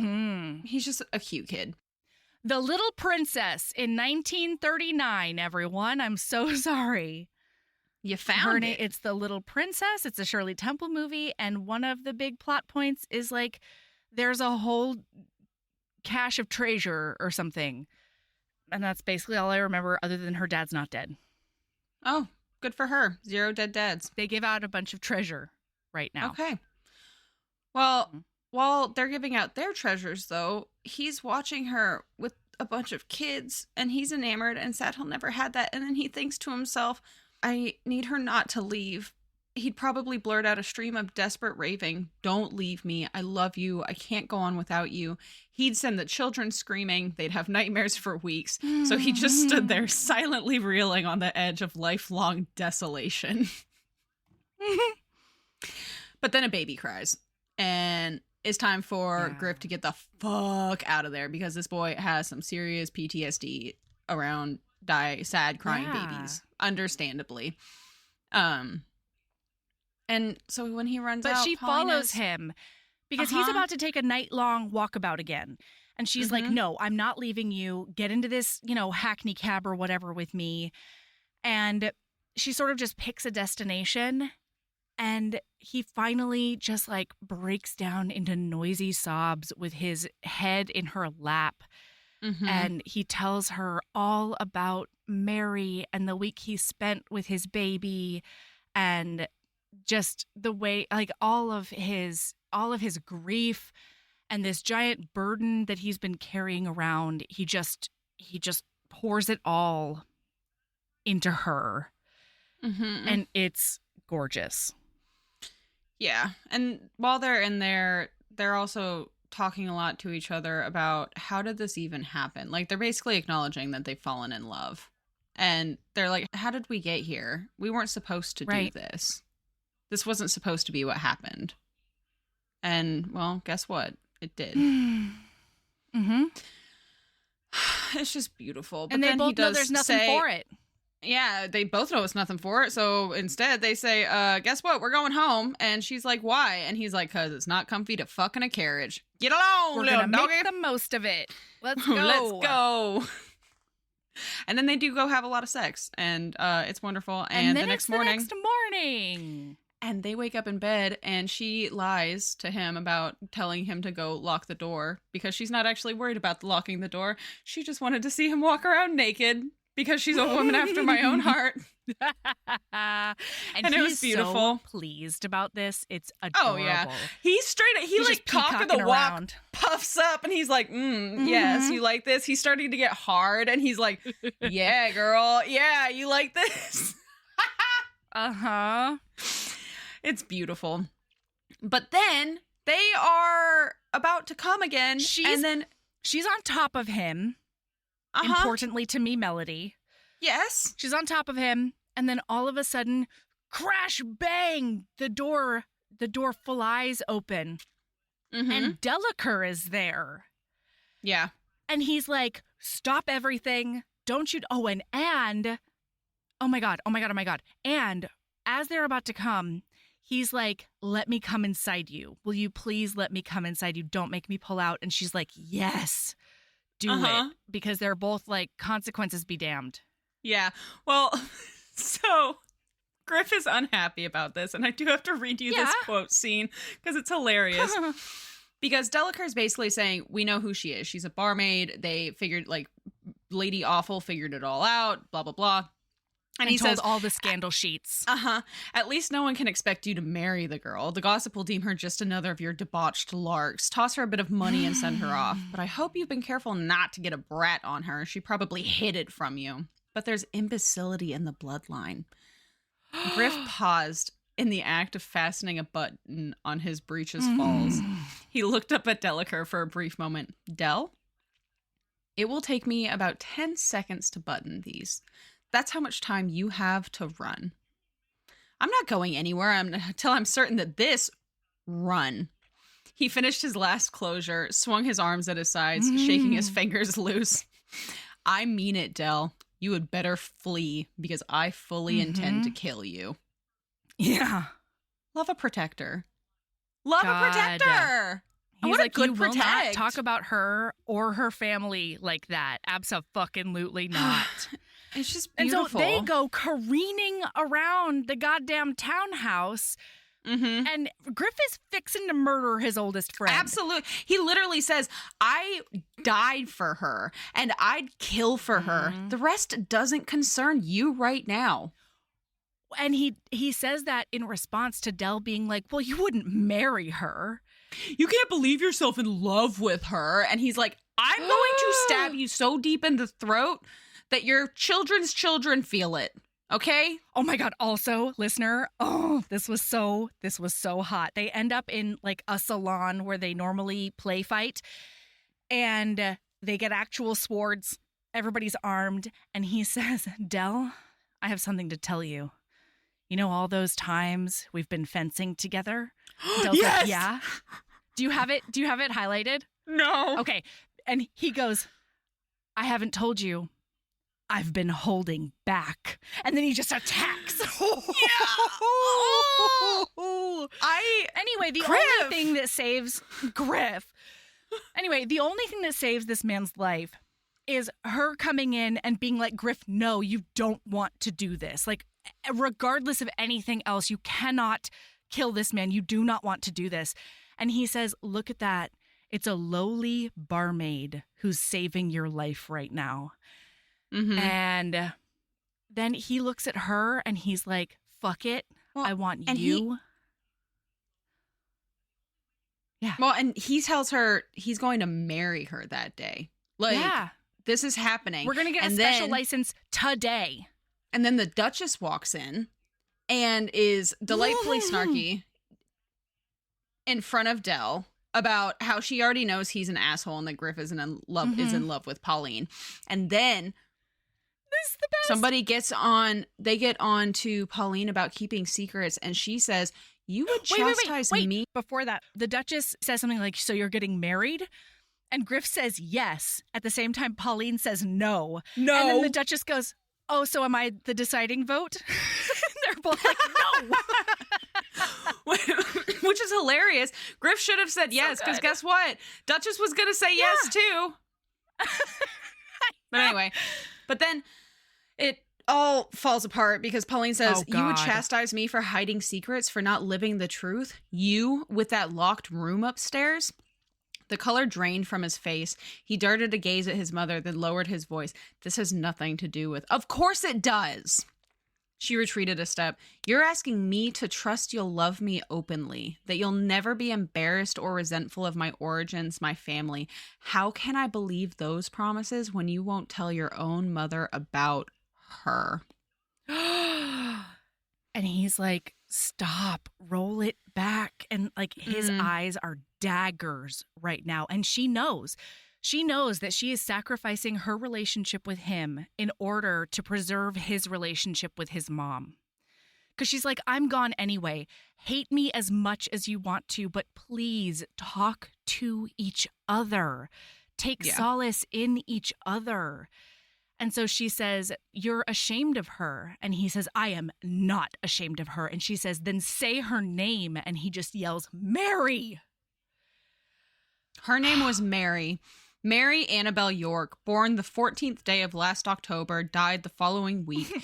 She lived all of 6 days, and I loved her more than my own life. He turned away from her, leveling a small table with a single savage kick. God damn it. Oh. The Duchess pressed a hand to her mouth. This scene fucked me up so hard. I know, and I don't remember if it's now or in the scene in the room, but he says something like I don't need a girl to come in and save me and teach me how to love because I've already met that girl. And he says she was about yay big. It was in the room. And he holds his hand. Yeah, he holds his hands like about a foot apart. And like she had no hair and no teeth. Oh my God. And it was so funny, but so fucking sad. Yeah. So then this is definitely the third act breakup because she goes with Susanna and Minerva because she runs out of the house basically. Doesn't she run into Susanna like on the road? No, because everybody's there. Everybody and their mother and the town Shows pauper is outside being like, let's get a look at the barmaid. Oh, because of those scandal yeah. sheets. Somebody offers her £5 for an interview with the prattler and like all the business. And so she's like, I can't go back inside and face Griff, but I also can't get through this mob. And then Susanna's like, I've got the carriage. Come before here. that, can I tell you like the most heartbreaking quote? So she looks at him and says, I didn't want it to end this way. I hoped we could part as friends. He tapped one finger against the window glass. If you don't believe that I'd change anything, give up everything, move heaven and earth to keep someone I love, even if it's only been a week, then you don't know me at all. It seems I was wrong about you too. Yikes. Yeah. Devastating. So, then she's outside. She goes and gets saved by Susanna. And then there was the most like friendship heartwarming quote about how Susanna and Minerva are going to handle everything. She's still going to go to the ball. Yeah, she's like, I'm just going to leave and go to Daniela. But they're like, no, you need to go to this ball and prove that you are not what these people are calling you. Mm-hmm. Prove and them you're all not wrong. going to scuttle away in shame. You're not ashamed of who you are. Mm-mm. No. And she's on the fence, but then Flora comes in and she's like, I've been sacked and I have this dress and everything and I don't have a reference. And so I figured if I made you beautiful and it made the papers, I might be able to get another job. Yeah. And like, we all knew. Yeah. We all knew she was not sacked. Of course she wasn't sacked. No. Adorable. But anyway, they get ready and they go in and she realizes she's not going to be able to be on the list. Yeah. She will have been removed from the list. And so she decides to like go around the side through a servant's entrance and like she, you know, she whiles around and she's about to get to the major domo, who is the guy who yells the names into the place. Lady Pauline of Bell and Blossom? That's the one, yeah. And I'm sorry, Miss runs Pauline? Miss Pauline Sims. She runs into Delacour And he's like, you don't belong here. I'm here to protect Griff no matter what. And he gives her a 5-pound note. I wanted her to kick him in the balls so fucking bad. I know, but she does it with phlegm instead. She classily kicks him in the balls by saying, "Go to hell," with a real hard H in there. H. Well, and then she gets in there, finds Griff, finds out that Flora was not sacked and was sent there by him. And he tells her that he comes immediately over to her, and the first words he says to her is, "You don't belong here." And she's like, "Oh no," and she's gutted. And then he says, "The most beautiful woman in the room should not be hiding amongst the potted plants. You should be out in the center. Come here." And then my favorite fucking scene in the entire goddamn book. They run into Lady Awful together, and he tells her the entire sordid story, and he takes her dance card and starts writing down the important notes, and like Pauline is popping in randomly with like more commentary. And then when he's done, he's like, "I was going to ask you to dance, but it would appear that your dance card is full." Yeah. So I guess I'll just dance with Pauline instead. My favorite line of that was, because he tells her everything. He tells her about the kidnapping. He tells her about, his trick that he was playing on his mom and all the things. And he's like, it was supposed to be a trick on the mom trying to kidnap him too. Oh. Yeah. So he's like, it was supposed to be a trick on my mom. It was supposed to be a hilarious trick played on the ton. But it turns out that I played a trick on myself because I accidentally and irrevocably fell in love with this barmaid. And then he goes, "Whoops." And so he's like, "Oh, hold on, let me write that down." And then as he's finishing, Pauline, right over his shoulder, looking over, is like, "Oh, no, add the whoops. That was the best part." Like, it's so cute. It was the best part. And so I thought the book was over. No, but it turns out this is the Tessa Dare book that has 5 endings. And not a single one of them is an epilogue. No, not a single one of them. Single one.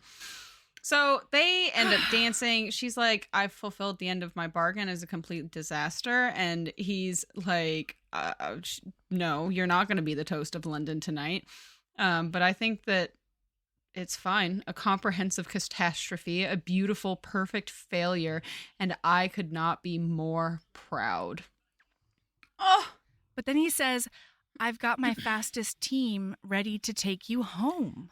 To Daniela! And she's like, yeah, and she's like, "Oh my God, that's so wonderful, but also I hate it because that means that he still doesn't want me." And he kisses her in front of God and everybody. And then he gives her a sovereign coin for Daniela because he knows she'll need a penny. And he says, "You've got a lot of work to do, but more important than that, I've got a lot of work to do to live up to the family legacy. So I've got the carriage waiting for you, and it's going to take you home." And she gets in and she's like, "Oh my God, that was goodbye. We're never going to see each other again." Oh no, he tries to pay her before she gets in the carriage. He's like getting out his checkbook. Right. And she's like, "Oh my God, no." She like shrivels up inside and she's like, "No, I can't. I absolutely cannot take your money." You ever just think about how easy it would be to forge a check in 1815? Back in England times? Yeah. Like, you wouldn't even get caught. You forge a big enough check and you're just gone. I mean, you would definitely get caught. Bitch, I'm leaving. I'm going somewhere else. Here we come, Mexico. Yeah, maybe if you fucked off immediately. And I guess it would be maybe a little bit easier if, honestly, instead of like being a servant and trying to pawn something, because they always got caught if they tried to pawn something. If you literally just fucking write a check and get that fucking bitch cashed and leave, I feel like it wouldn't even have to be a big check, right? Like, yeah, who knows? It could be a $25,000 nowadays check, and that'll get you out of town. It's true. It's true. Anyway, and I was like, what? So a couple of pounds? Yeah, it's like 3 cents back in England times. So she says, I absolutely cannot take your money. I think I would feel cheap and it would tarnish everything that's happened in the last week. Like, and so he says, okay, I guess I'll respect that. So he puts her in the carriage and she gets home. Before she's home, Griff goes home, confesses everything to his mother, and then his mom gives him the ugliest scarf in the whole fucking world, and he says that it feels like the warmest hug he's ever gotten. Tightest hug. Oh, and then she's home, and they make it in time for Daniela to go to church with her coin, and she gets back to see her bestie, and there's a package, and then a quote that made me cry like a fucking baby was, because the package was the crate of books, and she says, he knew her. This crate of books said, he knew her to the deepest, most hidden places of her soul. He respected her as a person with thoughts and dreams and desires. He loved her. He truly did. And most poignant of all, this crate of books held one clear, undeniable message. Oh! Goodbye. Ugh! Yeah. You're a ding-dong. It doesn't mean goodbye. He's coming for you. I would think the same thing. I would think the exact same thing. Oh, God. I'd like to I like to think that I wouldn't, but I think I'd also be thinking the same thing. Yeah. Like, how does it mean anything else? I know. One of the reasons that she says this crate of books proves that he loves her and he sees her and he understands her is because everything is bound in red leather except one book, which is bound in that kid skin fawn leather that she was just fondling but not saying anything about. And it is a book of her favorite poet. I know. Like, how the fuck dare everyone? It's so beautiful and so sad. Anyway, yeah, we jump to months later. The Two Sisters Lending Library is open, and it's been open for about a month, and it's a huge success. And like it's chock full of women, and then one of them goes, "Who's that coming across the square?" Guess what, bitch? It's Griff. Holy shit. And so she's like, there's no way. There's absolutely no way it would be him. He said goodbye to me. Like, no. But then he walks in. And Charlotte is like, one of the ladies called Charlotte is like, I'll take care of this. Go ahead. Well, then, so he goes to walk in and he has to say a line of poetry or say a rhyme to get into the library. And so he says, there once was a libertine duke. He preferred trout and cod to klook. He let his love go, but he wants her to know.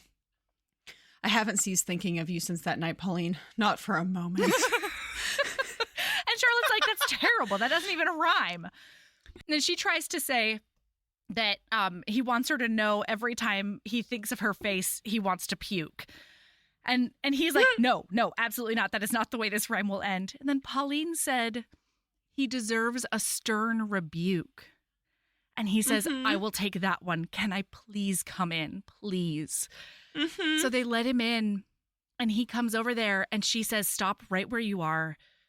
I can't do this. Like, you can't just waltz into my life anytime you want to. It's going to emotionally destroy me. And so unless you're here to fall on your knees and propose marriage to me, you need to leave.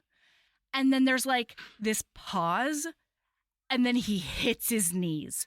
And he's like, I had a whole speech. I didn't think it was going to go this way. I thought maybe you'd let me get a couple of sentences in.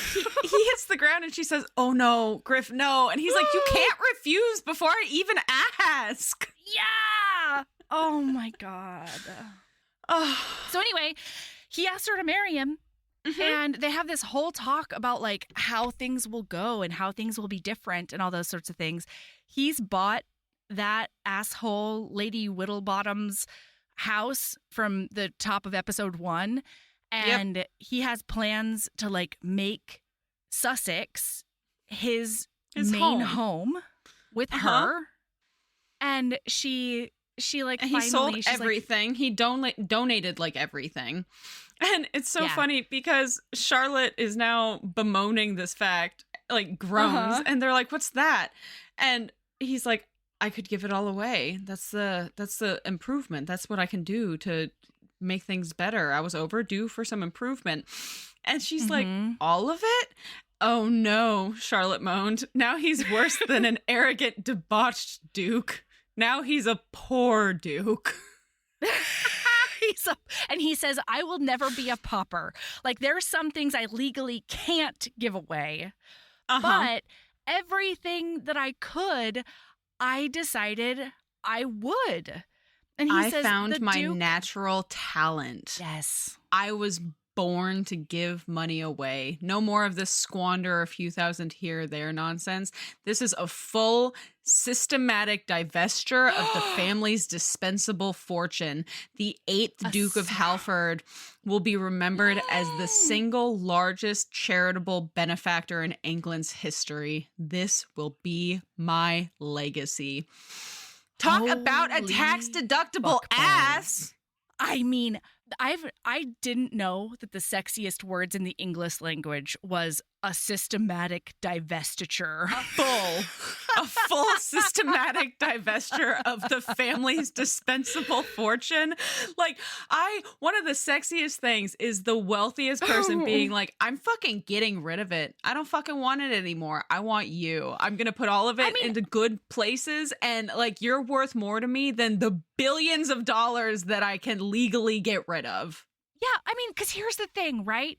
Like, not only is it a big romance, it's also just fucking practical. Because no human on this earth can actually Needs that much money. spend that much, well, or can physically spend it. You know what I mean? Yeah, get rid of it. Like the fact that Jeff Bezos and his wife got divorced, and she has given away most of the wealth she got from that divorce, and yet still is incredibly rich and comfortable. It's like, what the fuck? Everybody, Well, it just boggles my come mind on. because the amount of extremely obscenely wealthy people we have in the US, poverty wouldn't exist if they just got rid of half their wealth. And even just getting rid of half their wealth, they would still have more wealth than they could ever know what to do with. Exactly. Like, nobody needs that much money in one place. You just don't. Yeah. Anyway, so he's like, "Yeah, I gave away all of the dispensable wealth and I can still like build us a fucking mansion in Sussex." My favorite in the epilogue, because there is an epilogue and it's years later and Minerva's having a baby and he's describing his life. Did you not read the epilogue? I have no quotes and no notes from an epilogue. Oh, let me tell you about the epilogue. It's great. Tell me about it. So all the men are down in the bowling basket, the bowling barrel, and they're drinking. I can't remember what this fucking game is called. The Bell and Blossom. It took me I was like, what the fuck is Mel talking about? Okay. Keep going. They got kicked out of the house because Minerva is in labor. She's giving birth about a month early, which is dicey, especially in England times, but they kicked the men out of the house because he just couldn't handle it. What's up? You are right. There is an epilogue. I knew you were right. This was too much information for you to just be making it up off the top of your head. Yeah. But how did I just not? I was just like, I don't know. Book's over. Bye. Get up. Closing time. You don't have to go home, but you can't read here. So anyway, they're all down there, and one of the other guys is being like, "I can't wait to meet your girl baby." And Colin's like, they haven't been born yet. We don't know that it's going to be a girl baby. And he's like, "No." Susanna calls it the Spindle Cove effect. Every first child in a family is going to be a girl baby. Well, except for Ashford or Hastings or whatever Sebastian's name is. And so he thinks to himself, he didn't want to, it wasn't the right time to correct them about Mary, because you don't want to talk about your infant dying, when your friend is about to be a father. Yeah. But I think he says he took a thoughtful sip in her memory. But that's when we find out that it's not Pauline in labor, but that she's already done it twice. They have a little boy and a little girl. And they're like the happiest. And she comes in a little while later and tells Colin, he says, "How is she?" And then Pauline says, "Which she? Your wife or your daughter?" And the other guy is like, "Yeah, told you." And she says, "They're fine. They're healthy. They're resting. Like, it's wonderful." Oh my God. She says, "Hey, I need you to take the kids for a minute because I have to run over to the lending library or whatever." And he says, "Okay, but I'm going to need something in return for my trouble." And so she whispers in his ear, "Later." And he says, "I'm going to hold you to that." And then he describes their like unique life as Duke and Duchess because they've got a weird, not customary life. They live in Sussex most of the time. The Duchess runs a lending library, and their kids like always hang. The Duchess always enters the Bull and Blossom from the back, in the back entrance, the servants' entrance, like the employee entrance, and it's just the best. And then he says, and their children play with all of the other children. It doesn't matter their economic place in the world. Yeah. And they're always covered in lumpy, ill-fitting sweaters. Oh, because my the God. Dowager made them. Yes. And listener, I'm so sorry. One thing that we didn't say about the proposal scene is that he says, he's like telling her all of the things he's thought about for their life going forward. And he says, "We'll have Daniela with us. And I know you said that Daniela doesn't like change. And so I was thinking that we could just decorate each room, like whatever room is hers in the house, exactly the same way in all of our estates so that she'll always feel at home. And it like her space won't feel like wrong." Changed. And then he said, and we can also get her like a companion if you want. And she's just like swoon after fucking swoon. And she's like, "I'm so thankful that you've thought about Daniela like this." And he says, "There's no need to thank me. I've been an only child my whole life. I'm so excited to have a sister." Like the whole thing is too much. Well, hang on, but it does. We skipped one other very important thing to me in the proposal. Tell me. Because she Tell says, listener. "It's too much. You're being too perfect. Quickly, say something horrid so I know this isn't a dream." And he says, "Very well. I have a creeping skin condition, and I hoot like a barn owl when I reach orgasm. But I know very well those things aren't true. They weren't true a few months ago. I think you'd better strip me naked and make sure nothing's changed." That fucking hoot. Well, especially since that's a callback. That's something she said to him when Way he's going to back in the hire her. beginning. Yeah, she's like, "You don't know anything about me. I could have a creeping skin condition and hoot like a barn owl when I come." He's like, "No. That's not what happens. Tessa Dare, how dare you write another fucking perfect book?" I can't, okay, so I definitely can't make promises about when we will do this just because of, you and I are chock busy the next couple of weeks already. But I do really want to read at least, another one or two of these books, and we can talk about them for Patreon and just basically squee about how extraordinary Tessa Dare and her writing is.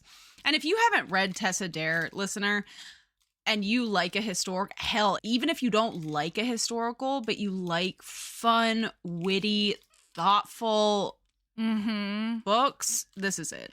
And this is it. And she does the perfect combination of funny and tragic or funny and poignant. You know, there's always that beautiful balance in her writing that's just I'm crying, but also that was a hilarious turn of phrase.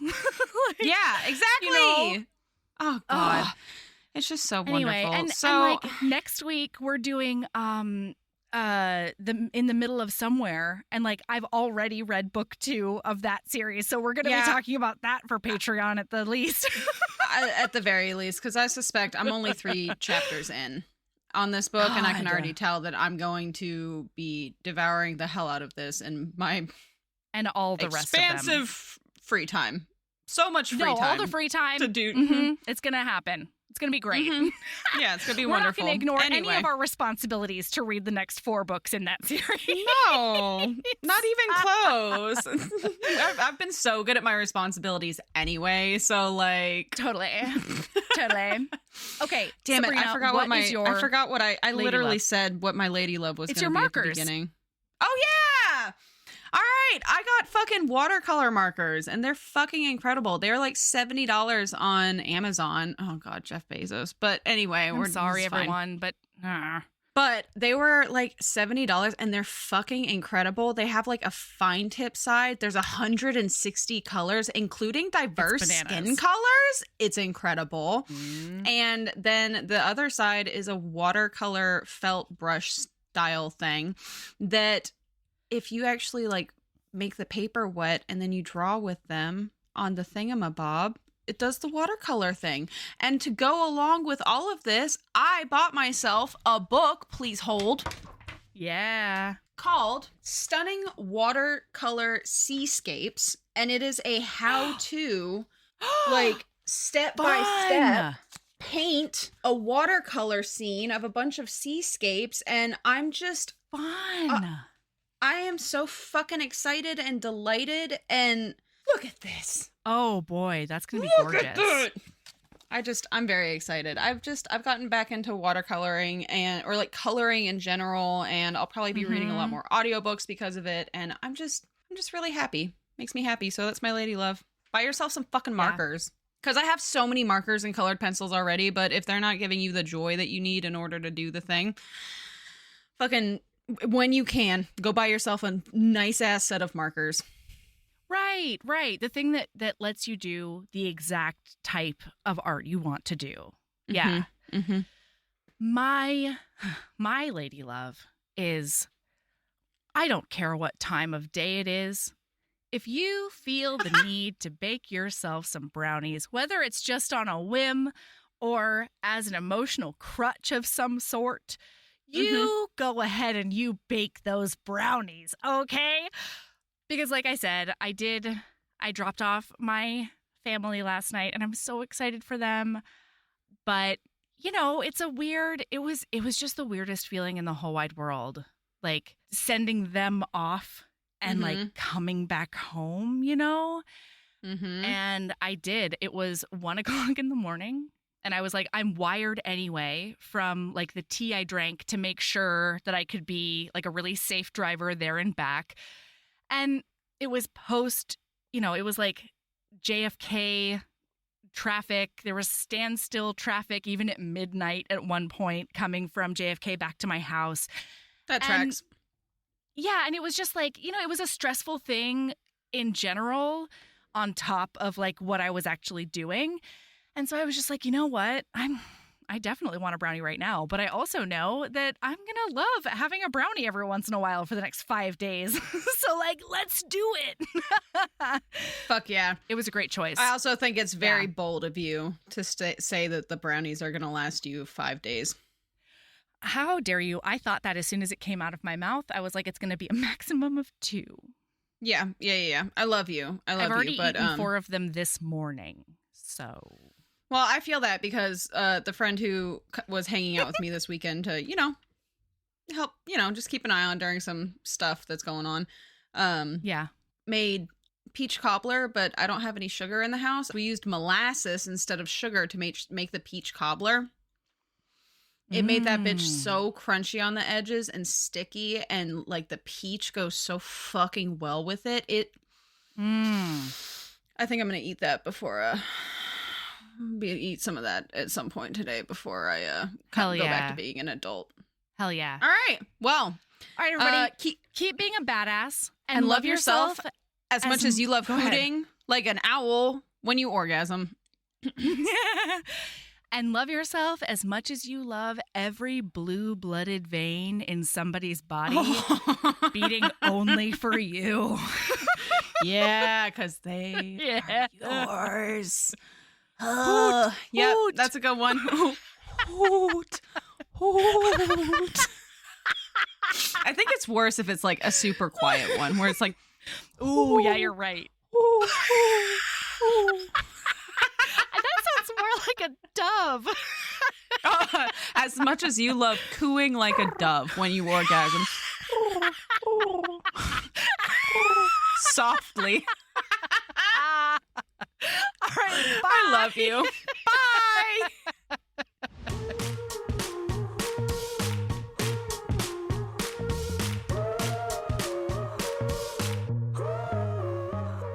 Heaving Bosoms is produced by us, Melody Carlisle and Sabrina Bradley. Editing is done by Melody Carlisle.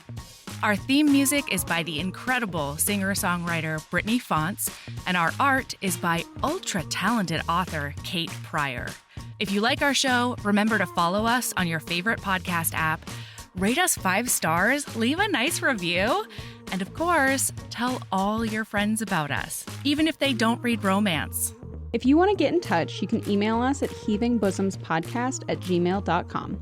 If you want more of us, visit patreon.com/heavingbosomspodcast.